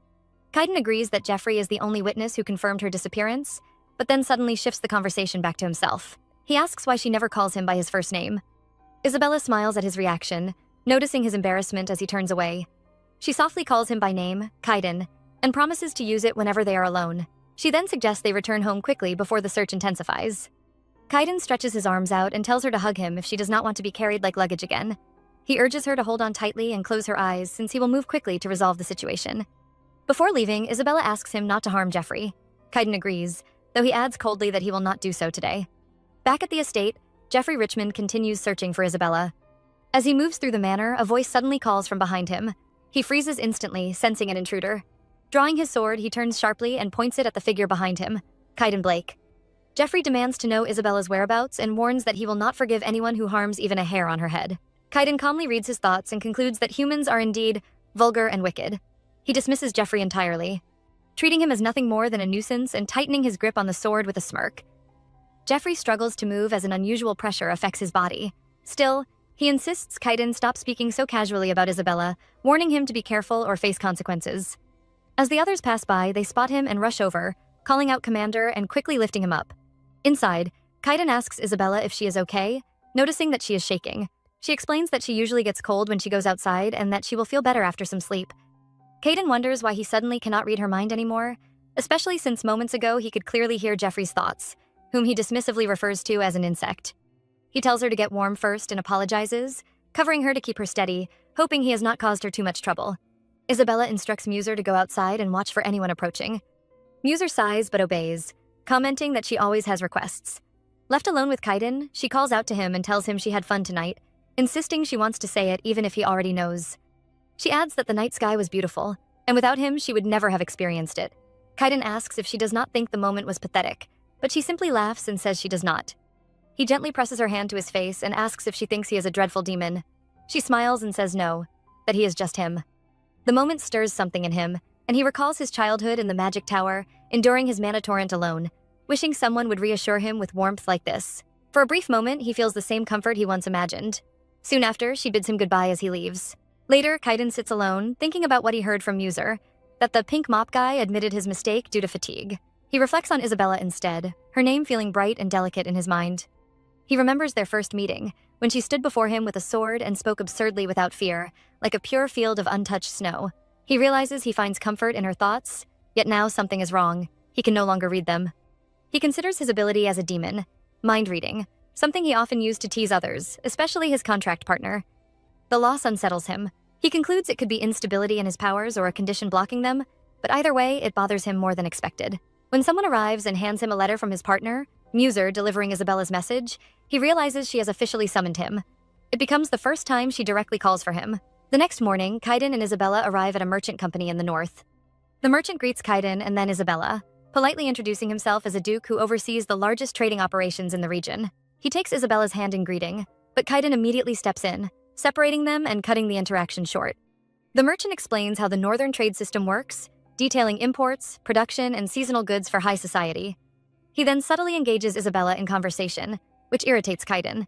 The merchant quickly shifts and presents the items Kaiden had requested in advance.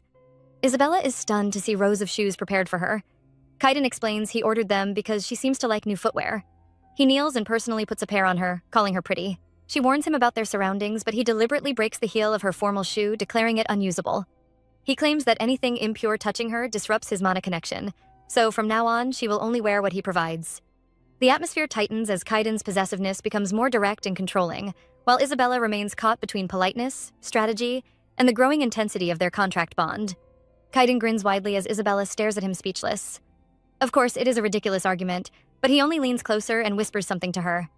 After a brief pause, she replies that she will. Later, Kaiden is seen lying comfortably with his head resting on Isabella's thigh. He suddenly calls out to Baronet Harfin and asks if he is capable of keeping secrets.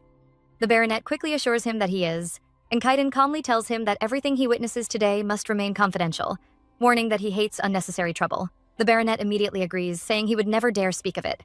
Isabella looks down at Kaiden and asks what he is doing. He lazily responds that he is simply tired from carrying a certain someone, which makes her clench her fist in irritation as she calls him a jerk. She warns him to be quiet in case someone overhears them. Meanwhile, Baronet Harfin internally feels overwhelmed, wondering what unfortunate situation he has been dragged into. Kaiden suddenly senses his discomfort and asks if their conversation is bothering him. Confused, the Baronet asks him to repeat himself, pretending he has a hearing issue. Kaiden smirks and tells Isabella that the Baronet cannot hear anyway. Isabella immediately corrects him, insisting he should not speak like that.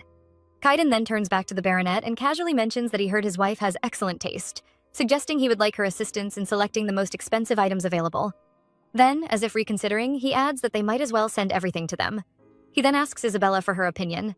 She admits that she is struggling to choose because everything is appealing. Kaiden watches her with a faint smile, but Isabella notices the intensity in his gaze and briefly wonders how someone can look so handsome while being so troublesome. She then asks if he brought what she requested, a mana stone. Kaiden retrieves it, and the merchant explains its significance. The stone is a rare resource found only in Duke Blake's territory near the demon border, capable of storing and channeling mana. Because of its danger and value, only a small amount is mined and strictly controlled, though to the Duke's heir, it is little more than an ordinary stone. Isabella states that she intends to turn it into a brooch, mentioning she plans to give it to her father, explaining that it is time to set her second bait. Kaiden asks what she means by bait, and she reveals her true intention. She is not here for ordinary shopping, but to strategically drain House Collins' resources through high-profile spending. She leans toward Kaiden and asks what he thinks of her plan. He reacts with disbelief, especially when she casually states she will pay using the blank check she was given. The baronet, watching in shock, begins calculating the total cost, only for Isabella to interrupt and insist on determining the price herself. She takes a pen and writes down an amount. When the baronet sees it, he is stunned and asks if she is certain. She confidently confirms it, 200 million gold. He immediately corrects her, saying even everything in the shop would not come close to 3,000 gold. Kaiden realizes she may be attempting to manipulate the financial gap for personal advantage, while the baronet internally concludes that nobles often inflate figures for leverage. Kaiden insists on paying in full, but Isabella refuses, stating she wants to handle it herself. He argues that if he pays, it will count as a proper gift. The baronet stands frozen, unable to comprehend Kaiden's behavior, both funding everything and personally giving rare artifacts. He silently concludes that Kaiden is acting far more emotionally involved than expected and decides this situation will become very interesting in the days ahead. He bows and promises to send everything to the capital with them. A few days later, Isabella and her father sit together over tea. He asks about her preparations, and she confidently replies that everything is going smoothly thanks to his support. He then requests to see what she has purchased. Benjamin and Alice quickly bring in various items: accessories, gloves, fans, and an assortment of high-quality shoes. Her father is visibly satisfied and asks if that is all. Isabella confirms it also includes the necklace she is wearing. Then she presents the mana stone brooch. Her father examines it closely and asks why she bought such a thing, assuming it is a useless ruby brooch purchased at an absurd price of 200 million gold.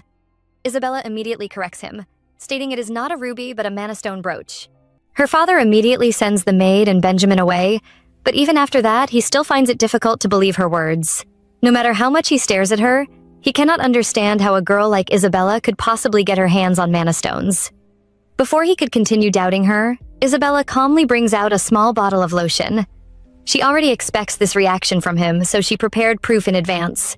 Dropping a little of the liquid onto the mana stone, the stone instantly begins to sparkle brightly.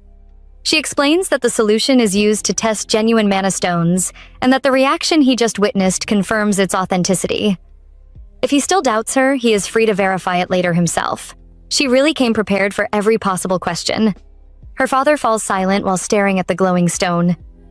His shock only deepens because he cannot imagine how Isabella managed to obtain something this valuable. Isabella then explains that she recently took care of Lord Kaiden's cat, which is why he visited her in the first place. She reminds him that Kaiden also helped her prepare for her debut and even took her to a merchant shop to assist her. She further reveals that Kaiden plans to remain in the capital throughout the season. That information immediately makes her father suspicious. Kaiden is already old enough to seek a fiancé, but the matter becomes far more complicated when he remembers the history of House Blake. The North has always remained isolated due to its harsh terrain and political stance. Duke Blake rarely appears in noble society, and his marriage to a princess from the demon world only strengthened their separation from the capital.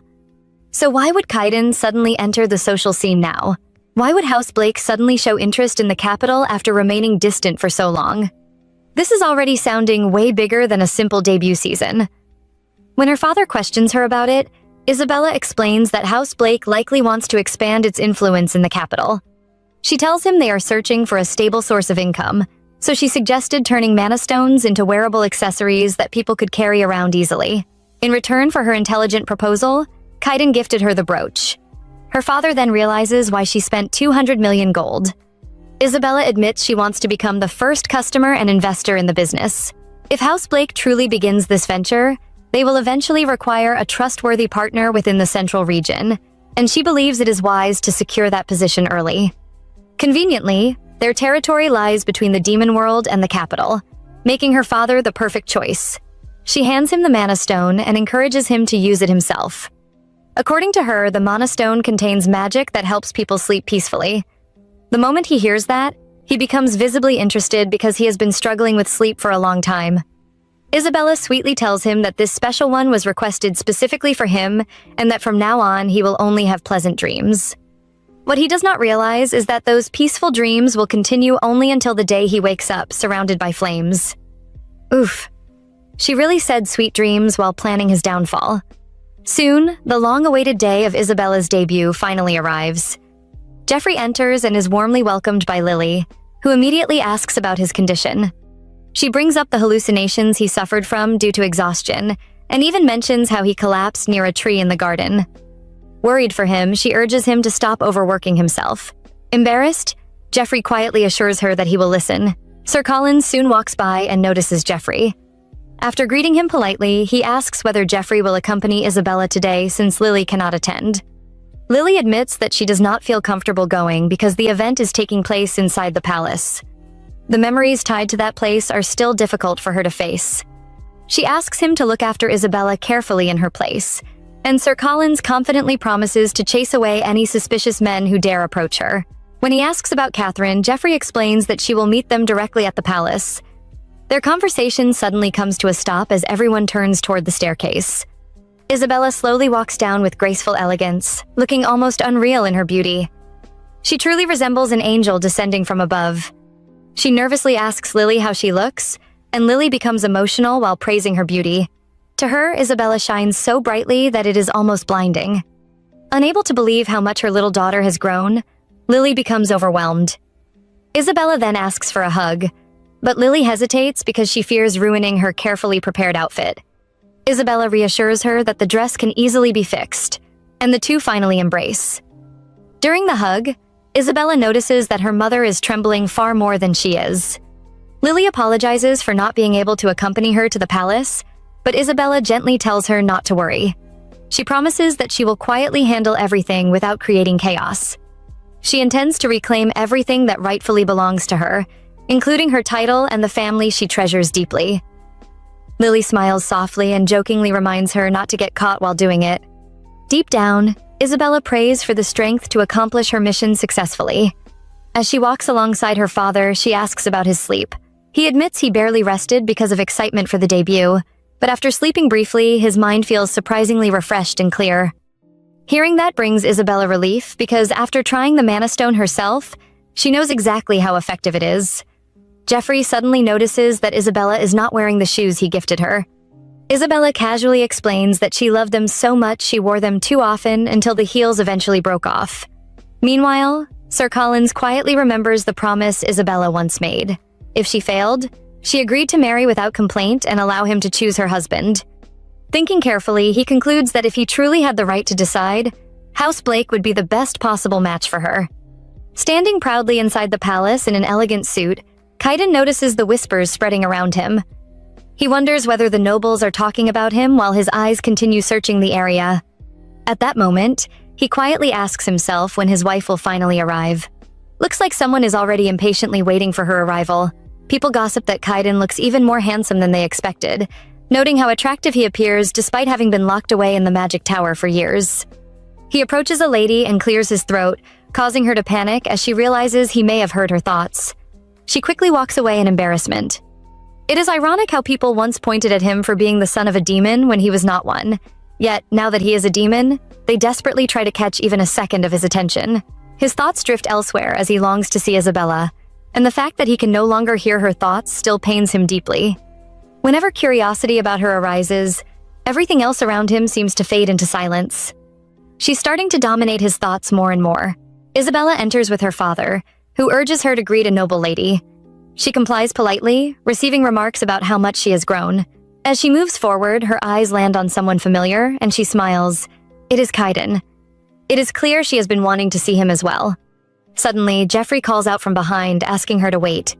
He claims he arrived even earlier and has been waiting patiently for her. She immediately calls him bothersome and orders him to stay at least 20 steps away from her.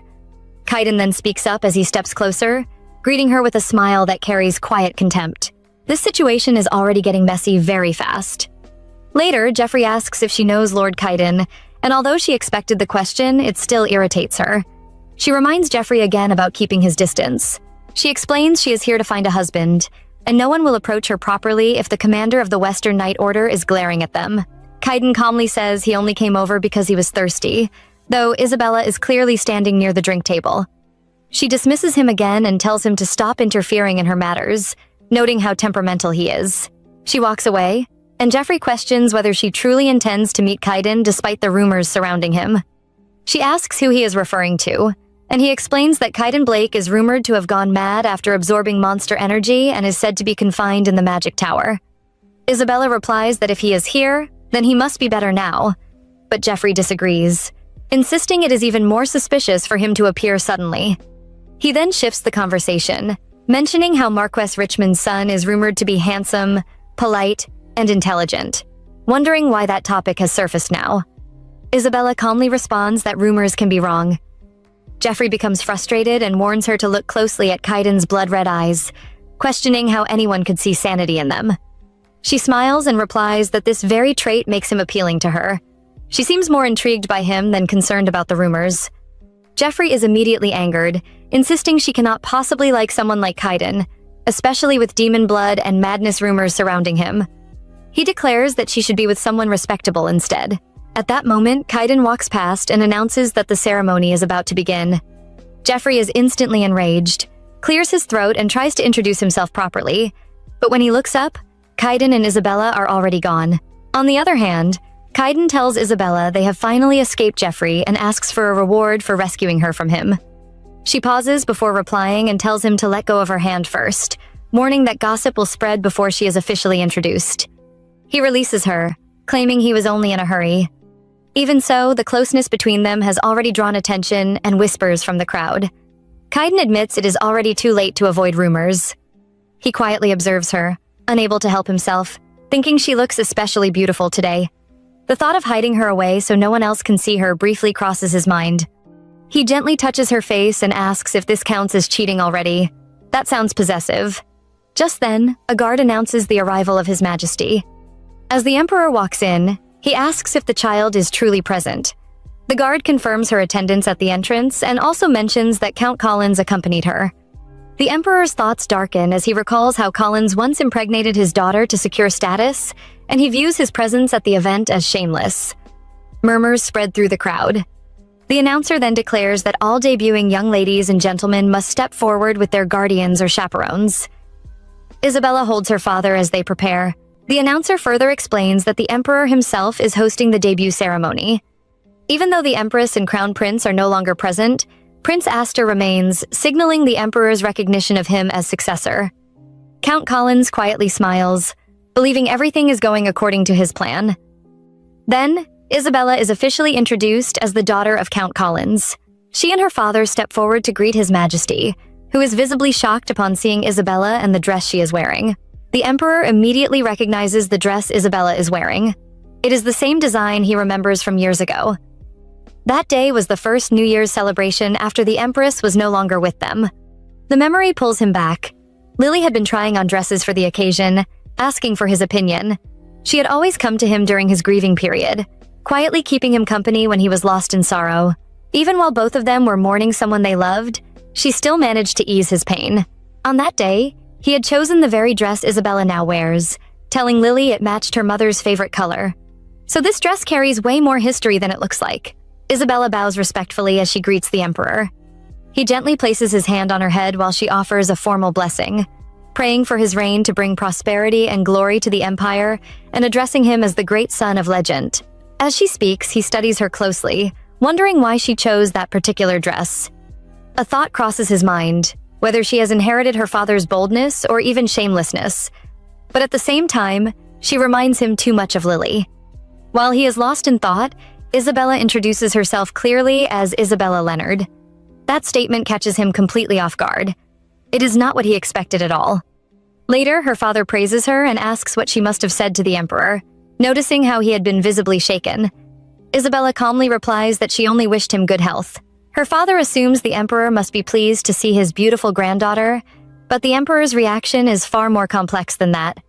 He is stunned not by flattery but by her declaration of identity. He could have punished her for such a bold introduction, yet something about her presence makes him hold back. The way he looked at her makes that restraint obvious. Just then, Catherine calls out to Count Collins and asks Isabella how her meeting with His Majesty went. Isabella replies that it went well and casually asks if Jeffrey has arrived, since he insisted on accompanying her. Catherine smiles outwardly, but internally she views Isabella as nothing but a disruption. She then presents a list of potential candidates suitable for Isabella and asks if she would like to meet them. Sir Collins immediately steps in, explaining that Isabella prefers to choose for herself, while still thanking Catherine for her effort. Catherine visibly flinches and questions his response. After what happened with the Emperor, Count Collins finds himself politically isolated, and Catherine had been the one who helped him regain his position in high society. She now presses him, asking if he truly intends to exclude her from these matters. He tells her to postpone the discussion, since too many eyes are watching them at the moment. As he turns to leave, Catherine clenches her hand in frustration, feeling humiliated and powerless. Unable to do anything further, she eventually withdraws. Isabella quietly tells Catherine that she hopes she will stop interfering in her affairs, adding that it should not be strange for someone to attend a social gathering in search of a potential partner. She then moves toward Kaiden and notices him speaking with several ladies. Calling out to him, she approaches just as he explains that the women had been talking about her. They mention that Isabella resembles the former crown princess, and assume she is here to find a suitable match. Kaiden adds that this timing is perfect since he came for the same purpose, treating it like a coincidence, though the ladies have already left. Kaiden really said coincidence like this is a normal, casual meetup. Isabella informs him that the women are no longer there.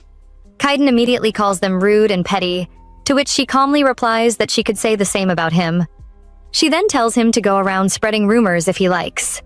Kaiden leans slightly closer, clearly entertained. He asks if she will dance with him once the ball begins. Isabella replies that she has already told Count Collins she will consider several candidates. Kaiden remarks that she no longer even refers to him as her father, then teasingly suggests he simply confess that he fell for her at first sight. Isabella refuses, explaining that rushing things could lead to being forced into an arranged marriage, so he will have to wait. Kaiden agrees. As they walk past Jeffrey, he immediately questions whether they are sharing secrets. Tension rises again as he greets Kaiden and introduces himself once more, insisting he has business to discuss with Isabella and tries to take her away. Kaiden stops him, saying they are in the middle of a conversation and calling his interference rude. Jeffrey insists the matter is important. He then claims that the Countess specifically instructed him to keep suspicious men like Kaiden away from Isabella. Kaiden finally turns to look at him directly. Jeffrey continues speaking, telling Isabella that her first dance should be with him so he can prevent unsuitable men from approaching her. Kaiden smiles and tells Isabella she can guess what would happen if she agrees. Both men simultaneously demand her answer. Isabella calmly responds that she will dance with neither of them, and they should both wake up from their delusions. She then walks away, leaving them stunned. The Empire's most promising bachelor and the Duke's heir are both left speechless, their behavior drawing more attention than hers. She really left both of them standing there like background characters. In noble society, a debutante is only allowed to dance after being invited by a man, making it the perfect environment for comparison among suitors. Isabella does not have anyone in mind and simply waits, but even after 5 songs, no one approaches her. The situation feels unnatural, or perhaps it is not random at all. Catherine appears once more, reminding Isabella that she had warned her earlier. She states that although Isabella may be the Emperor's precious connection, the imperial family has long cut ties with them. Unless someone intends to defy the Emperor himself, no one would dare invite Isabella to dance for her first time. Catherine smiles widely as she watches Isabella standing alone. Very well. It seems plans are about to change. Earlier, Catherine had already issued a strict warning to everyone in high society, instructing them not to ask for Lady Isabella's first dance. As a woman who holds strong influence and dominance among the nobles, no one dares to disobey her orders. Isabella recalls a moment earlier when she had asked her father if he intended to completely exclude her from this matter. That thought must have struck Catherine's pride deeply, because she clearly took it as an insult and acted accordingly. Jeffrey calls out to her from behind, but his mother immediately stops him. She reminds him that he is the heir of House Richmond and the commander of the Knights, emphasizing that he has too much to lose to act recklessly. Jeffrey asks what she means, and she questions whether he is willing to risk the Emperor's displeasure over what she calls pointless sympathy or emotional attachment. He responds that he has never cared for any of those expectations she places on him. She tries to stop him again, but he ignores her and walks away anyway. The music shifts, and Isabella is already seen dancing with someone. Kaiden steps in, casually saying he used a bribe because he liked the music, though he adds that this particular piece is quite pleasant. He gently kisses her hand and requests a dance, and she accepts. Together, they dance gracefully, moving in perfect rhythm. Oh, so he really just walked in and claimed that moment like it was meant for him. During the dance, Kaiden asks what she would have done if not for the contract between them. Isabella quietly wonders why he is behaving this way, questioning whether he is simply fulfilling obligations tied to the contract, or if his demon instincts are influencing him to draw closer to her. Even though she understands the risks involved, she cannot help but feel herself being drawn toward him, like approaching something she knows is dangerous but cannot resist. If this continues, she fears she may forget her goal of revenge and become too emotionally entangled with him. After the dance ends, Kaiden asks if she would like to dance again. She reminds him that custom does not allow the same person to be danced with consecutively. He immediately insists that they should break that rule right now. At that moment, she recalls Lulu, who often clings to her in a similar manner. She gently tells him to be patient and that she will return shortly. Kaiden watches her and thinks she sounds like she is speaking to a pet, though he also realizes he is no different, given his obsession with the contract. He is acting bold in public, but emotionally he is already too attached. Isabella walks toward Jeffrey, who immediately asks her for a dance. However, the familiarity built over years between them, even the small warmth in their interaction, now feels unpleasant and suffocating to her. Surprisingly, she does not feel pleased by it at all. Kaiden watches from a distance, thinking to himself that he does not wish to destroy or torment her. Instead, what he feels is a strong desire to monopolize her attention entirely. He wonders if this began after he gave her the demon heart, wishing he had never connected their lives through mana. Jeffrey apologizes to Isabella, admitting that he is aware of his mother's interference. She responds that she already knows, which is why she came to him for the dance. Meanwhile, Catherine watches their interaction in anger. Her expression darkening, Jeffrey suddenly laughs, while Isabella calmly states that perhaps the best way to rebel against Catherine is through him. He then asks her what she thinks about revenge. She questions if he is certain, since the person involved is his own mother. She makes it clear that if he expects a reward for his sympathy or involvement, he should not even imagine it. She intends to take revenge, and if he chooses to rebel, then they can simply use each other for their own purposes. Jeffrey agrees without hesitation, stating that this is exactly why he followed her in the first place. Kaiden observes them from a distance, silently watching the exchange. Around them, nobles begin to whisper in confusion, noticing Catherine's son dancing with Isabella. Catherine internally fumes, wishing she could handle Jeffrey for defying her, but she forces herself to maintain composure in front of the crowd.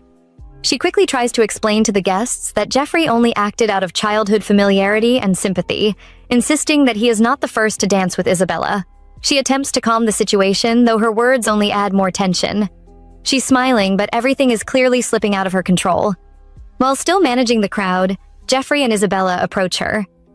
Isabella politely greets her, and Catherine forces a smile while internally questioning what Isabella is planning now. Isabella then declares that she thanks everyone for their consideration, but has now decided she will choose her own husband. Catherine immediately panics. Isabella continues, questioning how she could possibly marry someone who feels like a brother to her. She lets out a soft chuckle as the whispers in the crowd grow louder. She then mentions the Marchionesses' earlier remark about nothing good coming from associating with the daughter of the dethroned princess, causing further outrage among the nobles. The crowd begins to question Catherine directly, demanding clarity. The situation spirals as Isabella's words make it seem like Catherine deliberately blocked other nobles in order to push Jeffrey toward her. Overwhelmed, Catherine hurriedly explains that she only intended for Jeffrey to dance with her and did not mean any harm. She pleads for understanding and asks that they not misunderstand her intentions, insisting she only wanted to properly introduce Isabella later. She then tries to end the matter quickly, calling for Jeffrey while attempting to regain control of the situation. Kaiden suddenly intervenes, stating that he had been troubled because it appeared that members of Catherine's house were trying to keep Lady Isabella to themselves. Catherine stiffens, wondering who dares interrupt her, only to realize it is Kaiden. He calmly adds that he also finds Lady Isabella quite charming. He steps closer, leans in slightly, and whispers something to her before turning back to Catherine. He warns that he hopes such misunderstandings will not occur again in the future and asks whether she clearly understands what he is implying. People murmur among themselves, speculating about how the Marchioness appears unusually frustrated. They quietly conclude that she must have been secretly watching over her son while pretending not to care. The attention quickly shifts as they notice that House Blake is also showing interest in Isabella, which immediately raises suspicion among the nobles. Some begin to wonder if there is something more significant about Isabella than they first assumed, while others even speculate whether the emperor might have some hidden intention involving the dethroned princess. Kaiden calmly listens to their thoughts and grins in quiet satisfaction. He's just standing there enjoying all the confusion he stirred up. He then states that Lady Isabella is yet to give him an official answer, and politely requests that Catherine excuse them for now. The surrounding nobles also begin to disperse, claiming they have other matters to attend to and suggesting that the discussion continue another time. With Catherine's current standing already weakened, this public disturbance is enough to create doubt among the nobles, even if it does not completely destroy her influence. Isabella then promises to repay Kaiden for what he did earlier, but Kaiden lightly asks if she truly believes she can handle whatever he might request from her. She cautiously questions whether he intends to ask for something strange. He only laughs softly without giving a direct answer. There is a strange tension in the air as he continues to enjoy teasing her, almost as if he cannot help himself. He briefly wonders whether this urge is simply his demon nature acting up, or something else entirely. There is a saying that humans who become attached to demons eventually lose their sense of reason. Yet in his case, it feels like the opposite is happening. At this point, it becomes increasingly clear that his attention is fixed on her far more than he admits. A guard approaches the emperor and informs him that he should return to his chambers due to illness. However, the emperor instead turns and asks whether the guard saw his granddaughter at the ball. He recalls how she stood alone at the beginning of the event because no one would dance with her. Normally, the Marchioness would have introduced her to suitable suitors, but that did not happen. The memory pulls him deeper into the past. It has been over 20 years since he revoked Lily's position as princess. Even so, he has never stopped watching over her from a distance. At the time, he believed that if he took everything away from her, she would eventually return, especially after realizing her husband only approached her for power. But that expectation was wrong. Lily was left with nothing, yet she still never came back, not even when she was forced to leave with Collins while pregnant. Now, the thought of her returning feels like something long out of reach. Tears form in his eyes as he reflects on everything. He later had to witness Felix, the crown prince, fall, which made reaching out to Lily even more difficult. With no successor officially announced and Aster's intentions becoming more concerning, he realizes the situation is unstable. He then instructs the guard to summon Isabella discreetly, confirming it as an imperial order. Back at home, Lily asks Isabella how the ball went. She wonders why her mother is still awake, and Lily explains that she could not sleep. Isabella invites her to her room, and Lily joins her on the bed. Isabella playfully clings to her like a child, making Lily tease her about acting childish. She jokes that when Isabella gets married, she will not be able to behave like this anymore. Isabella casually replies that she would simply leave her husband to sleep alone, which immediately makes Lily disapprove. Lily then asks if she met the man she fell in love with at first sight. Isabella replies that they exchanged greetings and even danced together. Lily smiles and says it is time to reveal who the gentleman is. Isabella calmly responds that she has already met him. Lily pauses, trying to recall, briefly thinking it might be Jeffrey, but before she can finish, Isabella reveals that it is Lord Kaiden Blake. Lily immediately glares at her while Isabella laughs and apologizes, admitting she only wanted to tease her. She then casually asks if she should persuade her father to send an engagement proposal to House Blake, but Lily quickly tells her not yet and that she prefers to keep things secret for now. Meanwhile, Muser observes everything quietly from a distance. Lily then reminds Isabella that she told her father she would consider several houses in exchange for avoiding an arranged marriage. Lily sits up in surprise and asks if Isabella thought of all this herself. Isabella confidently replies that she has already grown up. She adds that she will continue pretending to listen to her father for now until the right moment comes, after which she will decide everything herself. Lily praises her intelligence, but then asks about His Majesty's condition. Isabella replies that he appeared healthy, though that was not entirely true. She deliberately avoids telling her mother that the Emperor looked unwell, knowing it would deeply affect her. According to what is known from the tragic princess's past, the Emperor should have been poisoned, so his condition is not surprising. If only she had another chance to see him. Meanwhile, Kaiden listens to their conversation through Muser without being seen. Isabella then asks Lily if she ever resented His Majesty. Lily admits that she did at first, feeling betrayed and hurt that he did not trust her. However, after becoming a parent, she now understands his actions a little more. She tells Isabella that she would do anything for her daughter. Even though she suffered deeply in the past, she does not regret it, because it led to Isabella, who is more precious than anything else. A few days later, Isabella's maids bring in various gifts and items sent by different nobles. She has never received so many bouquets in her life before. The maid praises her, saying she must have been the most admired lady at the ball. It becomes clear that Catherine likely tried to repair her reputation afterward, convincing her followers that she meant no harm. Most of the gifts come from nobles showing interest, while others are small gestures of admiration.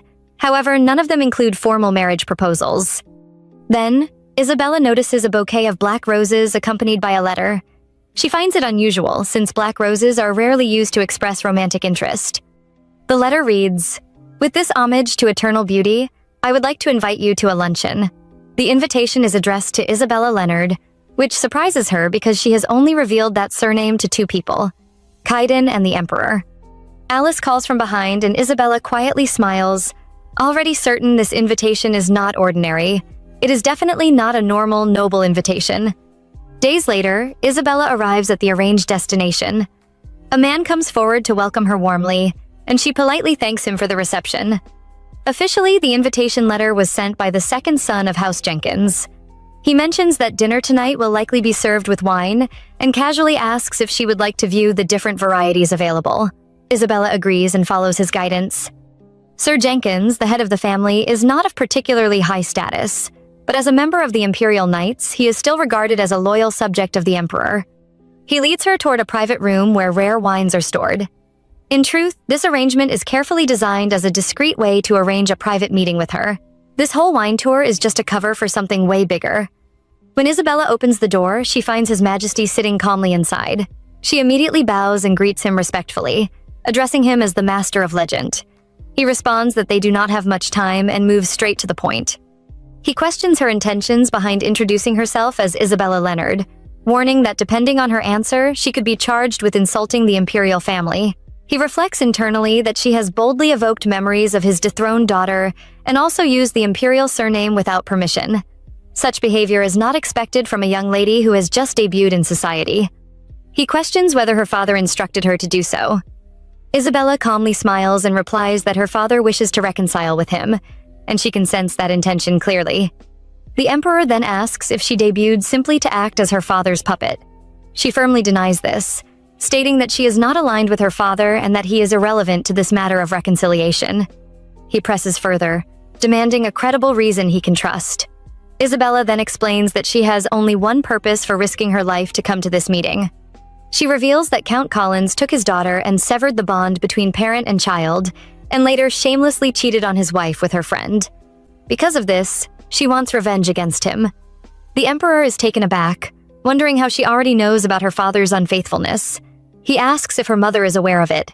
Isabella grips her dress slightly and replies that she is not sure yet. The Emperor inwardly thinks that even his daughter has uncovered such disgraceful matters. If he could, he would personally deal with Count Collins himself. He then asks if all she wants is his cooperation in her revenge. Isabella quickly corrects him, saying she would never dare make such a disrespectful request to the son of the nation.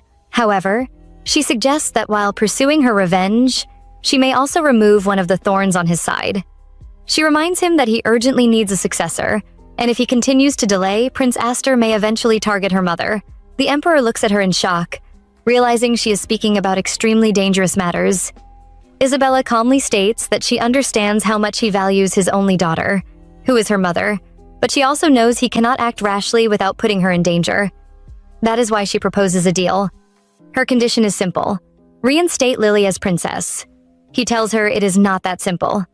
Isabella agrees, acknowledging there will be many obstacles, including House Collins and lack of political support. Because of that, she presents a combined planned marriage alliance with House Blake and divorce from Count Collins. The Emperor becomes thoughtful, realizing the implications. Isabella adds that she already danced with the Duke's heir at the ball, and if she marries into House Blake, it could strengthen Northern military influence. She also notes that the North would not support Prince Aster, who belongs to the anti-demon faction. This girl is not just planning revenge, she is literally reshaping the political board. The Emperor then questions whether Count Collins would agree to a divorce so easily. Isabella explains that there are legal grounds within the temple system that can force divorce, such as failure to produce an heir, inability to maintain noble status due to financial collapse, or mental instability affecting normal duties. She states that she is prepared to ensure the conditions are met by any means necessary, as long as he looks the other way. The Emperor watches her carefully, aware that this is an extremely difficult task for someone her age. However, the benefits of her proposal are too significant to ignore, especially since he also wishes to protect Lily. After a moment of consideration, he agrees to reinstate Lily once both conditions are fulfilled. Isabella thanks him sincerely. As he prepares to leave, she calls out and requests a handshake to seal their agreement. He is slightly surprised by her boldness, but finds her behavior almost childlike in that moment. Still, he agrees and shakes her hand before departing. Meanwhile, Kaiden is training with a knight named Liam. After defeating him, he helps him up. Kaiden comments that the knight seems slightly out of shape and asks for his opinion. Liam replies that Kaiden still has the habit of venting frustration on the knights whenever something displeases him. Kaiden dismisses it, claiming it is not true. However, in reality, he is irritated because Isabella has not contacted him for an entire week since the ball, despite him continuously sending what could only be described as a mountain of bouquets. Liam tells him that no knight there can defeat him, and advises him to show mercy. Kaiden responds that instead, they should try harder to reach his level. Suddenly, a voice speaks from behind, saying it will do exactly that. It is Duke Ethan Blake, Kaiden's father. Without hesitation, Kaiden draws his sword and charges. Father and son clash in a fierce exchange, but the Duke easily overpowers him and knocks the weapon from his hand. He calls Kaiden pathetic, stating that power should not be wasted on emotional outbursts. Kaiden turns away, but his father coldly reminds him that the knights serve House Blake, and if Kaiden wants something to play with, he should look elsewhere. Kaiden realizes something important in that moment. He cannot read his father's thoughts at all. It is the same strange silence he experiences with his contract partner. Back at the estate, Isabella visits the medical officer and finds his workplace still disorganized as usual. He comments that he heard she is getting married and asks what brings her there. He is Baron Philip, the Imperial Medical Officer. He questions why a count's daughter would refer to him as her master. Isabella calmly replies that it is not strange for a pupil to visit her mentor. He insists he is not worthy of such respect and asks again why she is there. Isabella's expression turns serious, as she states that it is urgent and concerns the Emperor's health.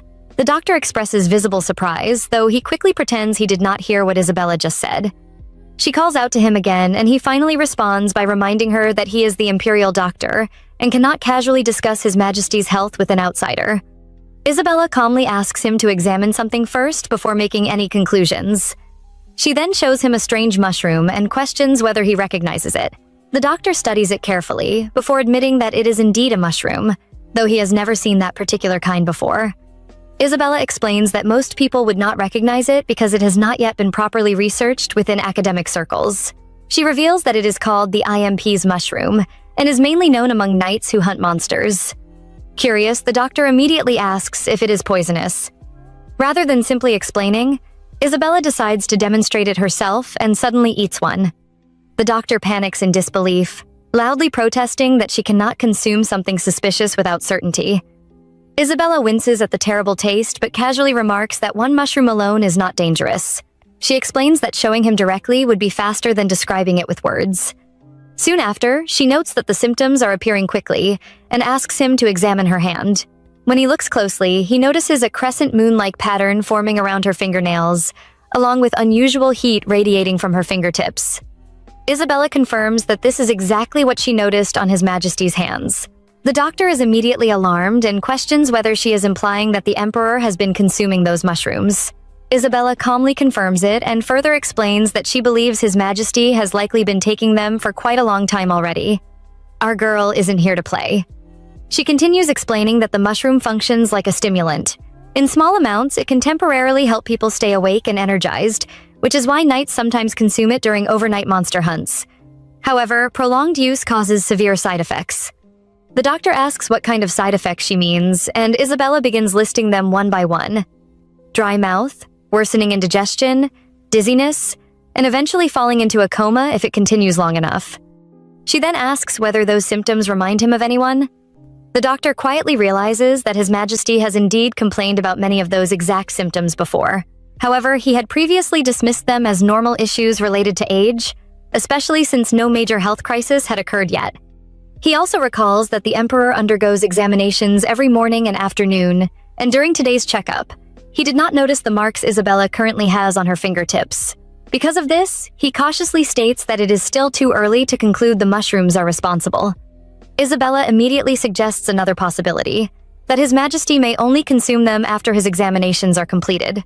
She then asks what the Emperor usually does after the afternoon checkup.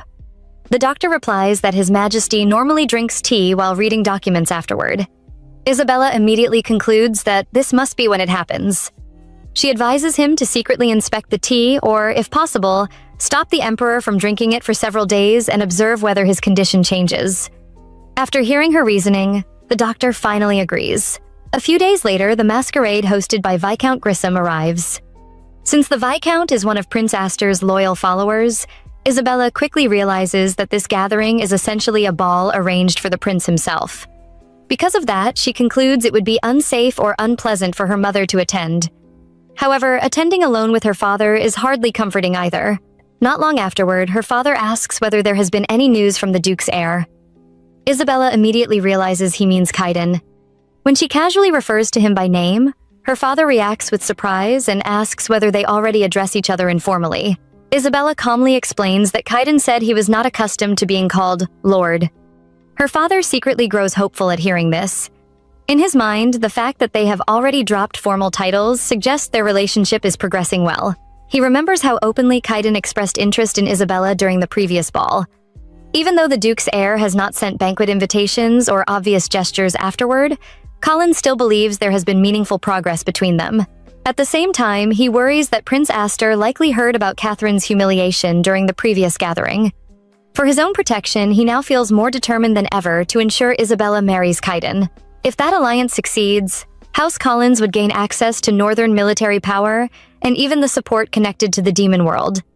As Isabella enters the grand hall beside her father, she quietly thinks that Prince Astor must have been deeply offended about not being invited to the debutante party earlier. Although tonight's event is merely hosted by a viscount, it appears far more extravagant than the imperial ball itself. Nobles wearing masks fill the hall, and because most attendees are unmarried, the atmosphere feels particularly intense and competitive. Soon, Isabella notices Catherine standing at one side of the room. Before she can focus further, a man approaches and greets her father warmly. Collins immediately bows respectfully in response. Isabella's eyes then drift toward the name tag attached to the man's clothing, and her expression stiffens the moment she recognizes the name, Astor Leonard. The very man she remembers as someone who took advantage of her mother's love and ultimately caused her unbearable suffering before her tragic end. Astor calmly asks whether the young lady beside Collins is his niece. Her father quickly introduces Isabella and tells her to greet her uncle properly. Though rage burns inside her, Isabella forces herself to remain composed and politely introduces herself. Deep inside, however, she swears that she will make him suffer even more than she and her mother ever did. One day, she intends to personally drag him into ruin, so until then, she silently wishes him continued health.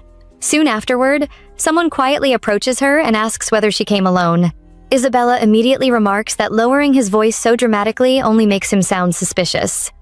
The man sounds surprised that she recognized him despite the altered voice.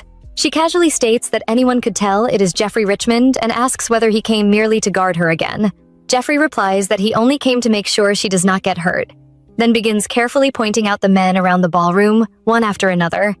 Starting with the black mask at the 11 o'clock direction, he explains that the man is the eldest son of Count O'Terre and is known for chasing after women recklessly. He warns her to avoid him. He then points out another man wearing a green horned mask, explaining that he is the second son of Viscount Brown. Although he appears normal, Jeffrey bluntly describes him as unbelievably foolish. As Jeffrey continues naming noblemen, Isabella quietly realizes that Catherine only prepared bombs that would explode the moment she got close to them.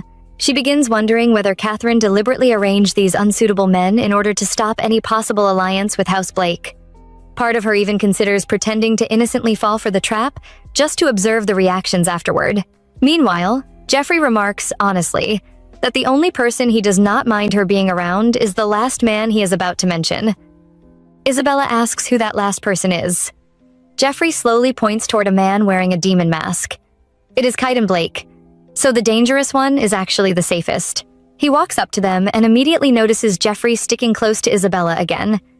He then comments aloud that the pink mop is once again attached to her side.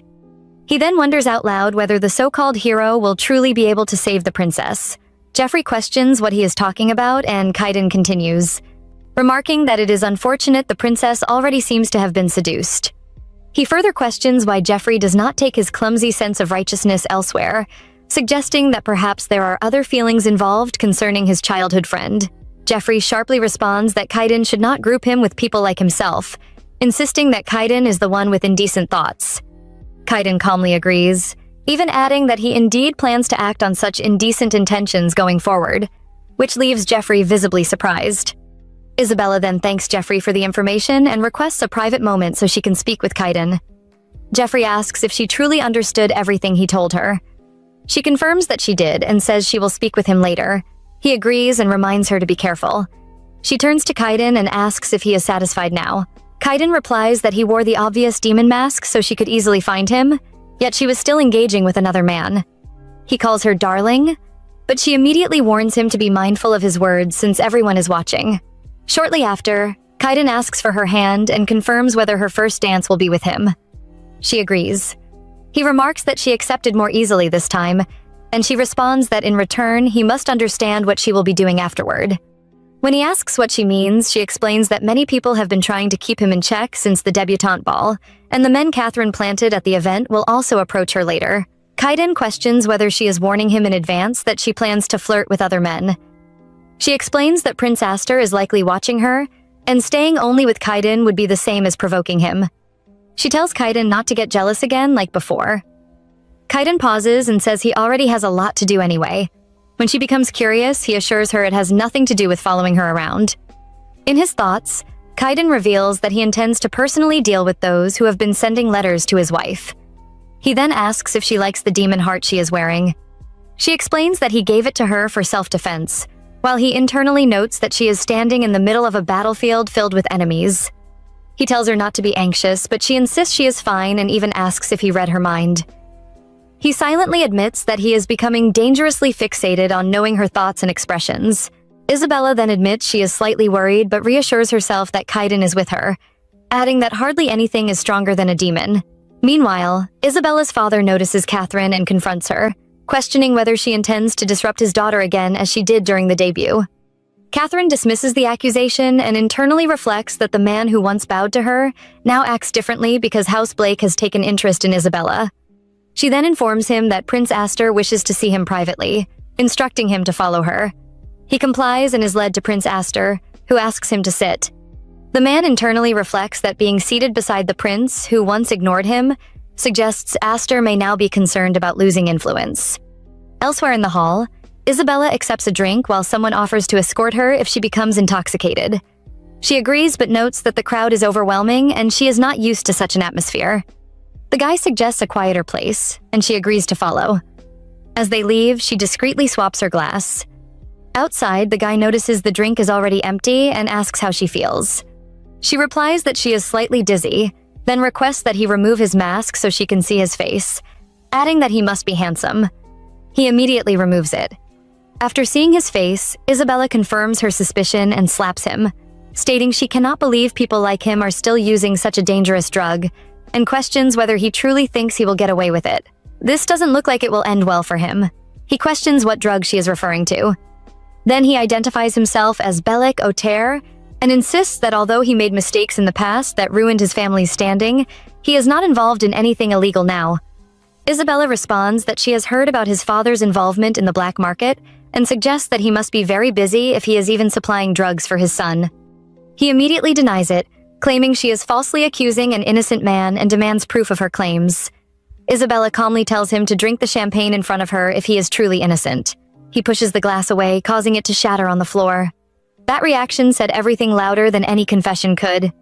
He quickly claims it was an accident and insists he does not understand what she is talking about. He tries to maintain his innocence, saying his hand simply slipped, and questioning why anyone would even mix drugs into a drink. Internally, he realizes the evidence is gone and wonders what she can do without proof.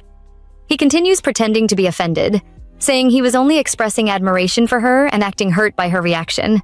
Isabella then reveals that the glass he broke was not the one he gave her, as she had already switched it at the drink table and left his original drink untouched.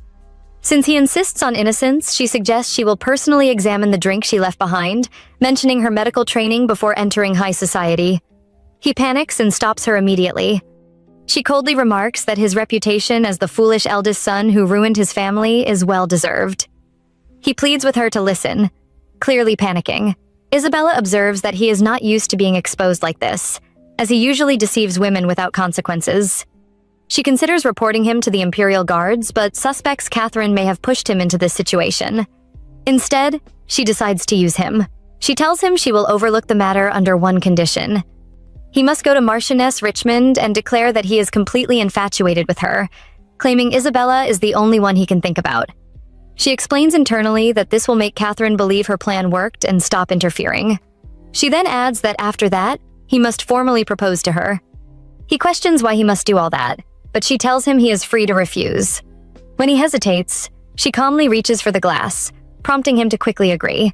She instructs him to make the proposal formal and luxurious, then leaves him behind, warning that he understands the consequences if others hear about this.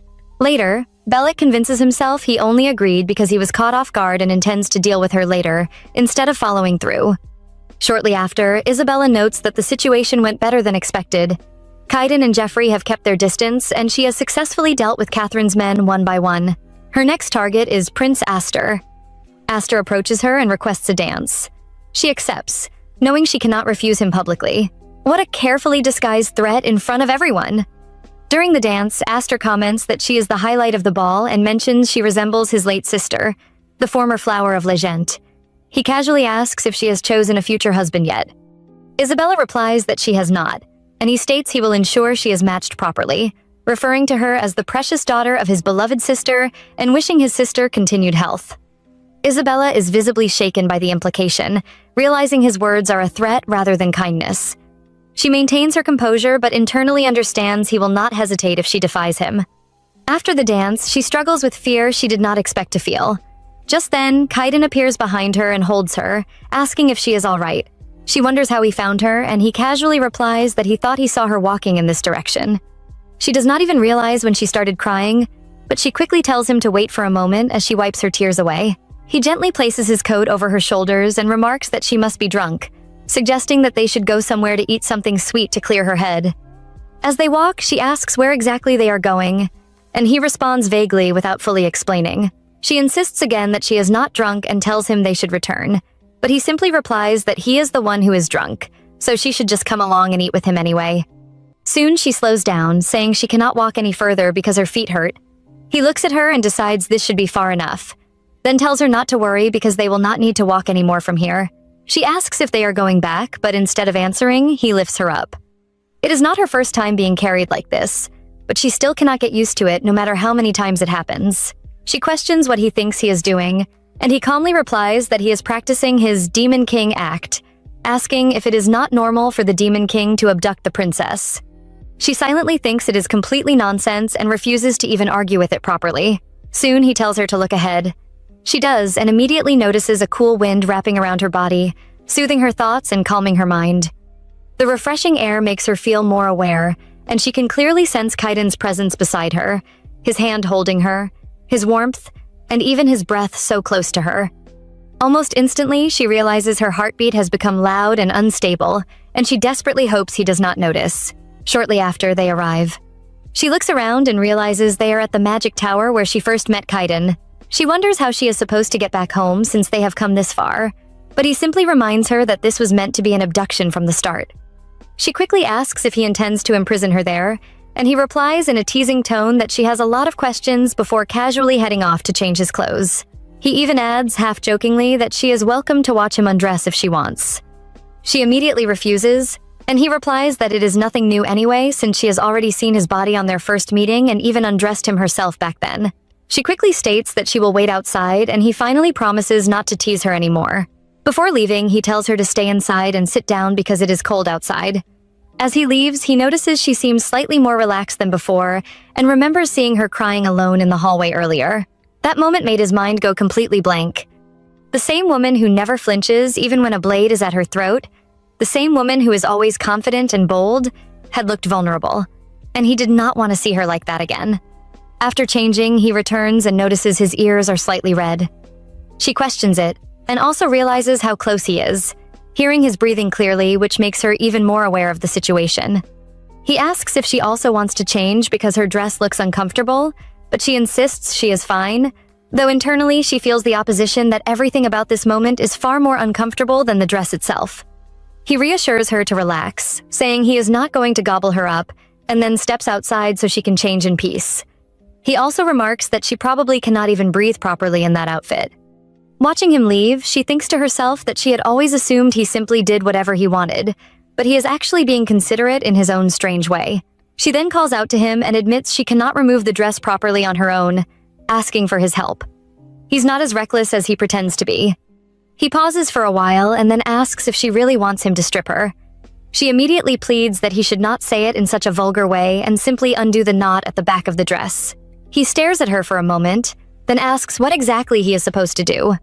She explains again, and he remarks that he is surprised she has been wearing something like this the entire time, noting that it explains why she could not breathe properly. She tells him to leave once he unties it so she can handle the rest herself. He struggles because he has never done it before, and soon she lets out a sharp scream, saying he has only made it tighter. He asks again how to do it properly, but she admits she does not know either since she did not tie it herself. He tries once more and eventually manages to loosen it. She exhales in relief, saying it feels much better now, while he leans slightly closer. She quickly suggests that he should leave so she can change properly. He agrees and steps out. A few minutes later, she wonders why he has not returned yet, realizing it has been longer than expected since she finished changing. She notices the oversized shirt he gave her, how it falls close to her knees, and how the sleeves extend far past her hands even after she folded them twice. Standing before the mirror, she studies herself and briefly wonders what Kaiden must think when he looks at himself in the mirror, and what he feels as he slowly turns into a demon over time. A knock sounds at the door, and Kaiden enters carrying food. He says he assumed she had not eaten yet. She takes the food and asks if he prepared it himself, and he explains that living alone in the tower made cooking necessary for survival. He then casually asks if that makes him qualified to be her husband. She looks at him and finds him oddly like a puppy waiting for approval, though she only responds that it is not bad and thanks him for the meal, adding that it tastes good. He brings out more food, chocolate sweetened with honey and warm wine, and reminds her that they were supposed to eat something sweet. He places some chocolate near her mouth and she remarks that it is too sweet. He then offers her the wine and she finds that the combination works surprisingly well, admitting she did not know chocolate and wine could pair so nicely. He agrees and explains that he used to eat it often when he could not sleep because of pain, and that it helped. She asks if it hurt a lot before he became a demon. He replies that he does not remember clearly, as he was not sane at the time. He adds that back then, he needed someone to hate, and that person was himself. He reflects on how he stayed alone in the tower, unable to understand what he was, neither fully human nor fully demon. She softly calls his name and tells him he is simply Kaiden. He repeats it, saying that when she says his name like that, it feels like he can finally breathe again. Not as a cursed half-blood or Duke Blake's heir, but simply as Kaiden. He admits that he once thought about disappearing, but now realizes he actually wants to live. He decides he will try not to hate himself anymore. She also quietly admits that she wants to live too. They hold hands and she eventually falls asleep. He watches her and thinks she looks beautiful even while sleeping. The next morning, she wakes up surprised to see a maid in the room and realizes she is back in her own place, wondering how she got there. Someone clearly made sure she got back safely without a scene. A few minutes later, she is speaking with her father. He questions if she left early the previous day, and she admits that she did, explaining that she was feeling a bit tired. Her father notes that he searched for her all night and warns that she should inform him before leaving next time. She agrees and apologizes. She notices his reaction is milder than expected and becomes suspicious, especially since she is certain some people must have seen her leaving with Kaiden. She wonders if that is why Aster went as far as to threaten her. There is no way he simply let that situation pass without action. She is also sure the prince's warning was far more severe than it appeared. Still, she is grateful for it, thinking it likely pushed the count to act carefully as well, especially since he seems more focused on securing her marriage into House Blake than scolding her for staying out overnight. Her mind lingers on one question: how exactly did she return home the previous night? Shortly after, she meets Lord Muser. He questions her judgment, asking if she is in her right mind for staying out overnight as an unmarried lady and with a notorious greater demon, no less. He adds that she is the most careless noblewoman he has ever seen. She apologizes and immediately asks how she got back home. He asks if she expects that information for free, so she gives him food in exchange. She then asks again, and he tells her that Kaiden flew through the window while carrying her in his arms. Of course, he would choose the most dramatic possible entrance.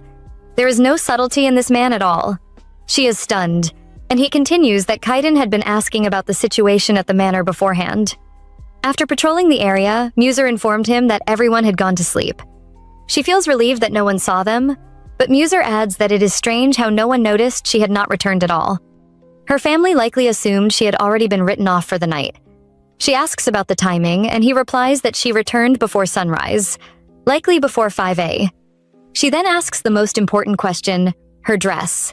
When she woke up, she was wearing Kaiden's shirt, and if the maids had noticed her missing dress, the entire manor would have been thrown into chaos. However, Muser explains that Kaiden brought her dress separately and placed it neatly in her wardrobe before leaving. She wonders why he even bothered, and he asks why she took it off in the first place. She quickly says it was due to a situation, but insists nothing strange happened, and he accepts that answer without further argument. He also tells her that Kaiden left a message. She does not need to worry because nothing happened. She pauses, realizing he must have anticipated her concerns. She finds him surprisingly considerate and meticulous for someone with his reputation. Muser, however, cannot believe how careless both of them were, though she thanks him for his help, admitting she would have been in serious trouble otherwise. He remarks that she has been avoiding him lately due to her frequent outings. She reassures him that it is not intentional. A knock comes at the door. It is Alice. She enters and tells Isabella to hurry to the drawing room, as several gentlemen who intend to propose are waiting. Alice adds that she is jealous, since all of them are high-ranking young nobles. She lists them: the eldest son of Count Rodriguez, the second son of Marquess Knox, the eldest son of Margrave Osborne, and the second son of Viscount Brown. Isabella immediately realizes this is the same list Jeffrey mentioned at the masquerade. They are all Catherine's pawns. Bellic O'Terray is missing, which she finds suspicious. She wonders if her earlier warning was too harsh. The high society season has only just begun, yet proposals are already flooding in.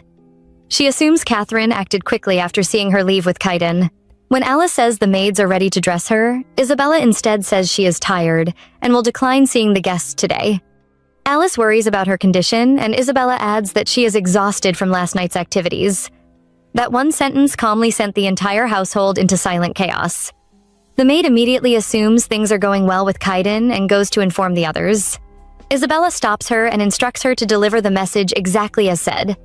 The maid is shocked, and later reports it to Isabella's mother. The situation escalates quickly, as the household debates what to do.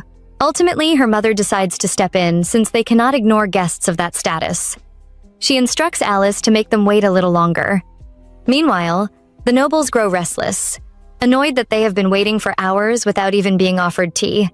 Finally, the Countess arrives. The guests recognize her immediately as Lily, the former princess, and stand in shock. She calmly remarks that they seem surprised to see her and notes their delayed greetings. She then asks if they are all here to propose to her daughter. The man presses further, asking if Catherine has finally chosen a bride for her son. Catherine is visibly startled and quickly responds that Jeffrey is still too young and immature for marriage. She tries to downplay it, but the man calmly points out that the heir of the Richmond house is already the commander of the Western Knights, so calling him immature feels like false modesty. As he stands to leave, Catherine attempts to ease the tension and thanks him for his understanding. Suddenly, he grabs her wrist, causing her to freeze. He remarks that his own father also refuses to announce a successor, which is why he understands the hesitation. He apologizes for scaring her, but reminds her that children must be given chances. His tone shifts again as he casually mentions he has been considering becoming a matchmaker for Jeffrey. Catherine stiffens immediately when he suggests Isabella as a potential bride. In her mind, she rejects the idea outright, insisting that Isabella and Jeffrey have grown up like siblings and would never accept such a union. But the man dismisses her reasoning, saying that people raised as family can still become real family through marriage. When Catherine tries to object more strongly, he cuts her off, asking if her refusal has anything to do with Count Collins. Her expression shifts in panic, but she denies it. He continues pushing, asking whether she is trying to rise in status to become a countess, instead of remaining a marchioness, and warns that such a move would be impossible unless the marquess were removed. He then coldly questions whether she intends to increase the dosage of the drugs she has been using.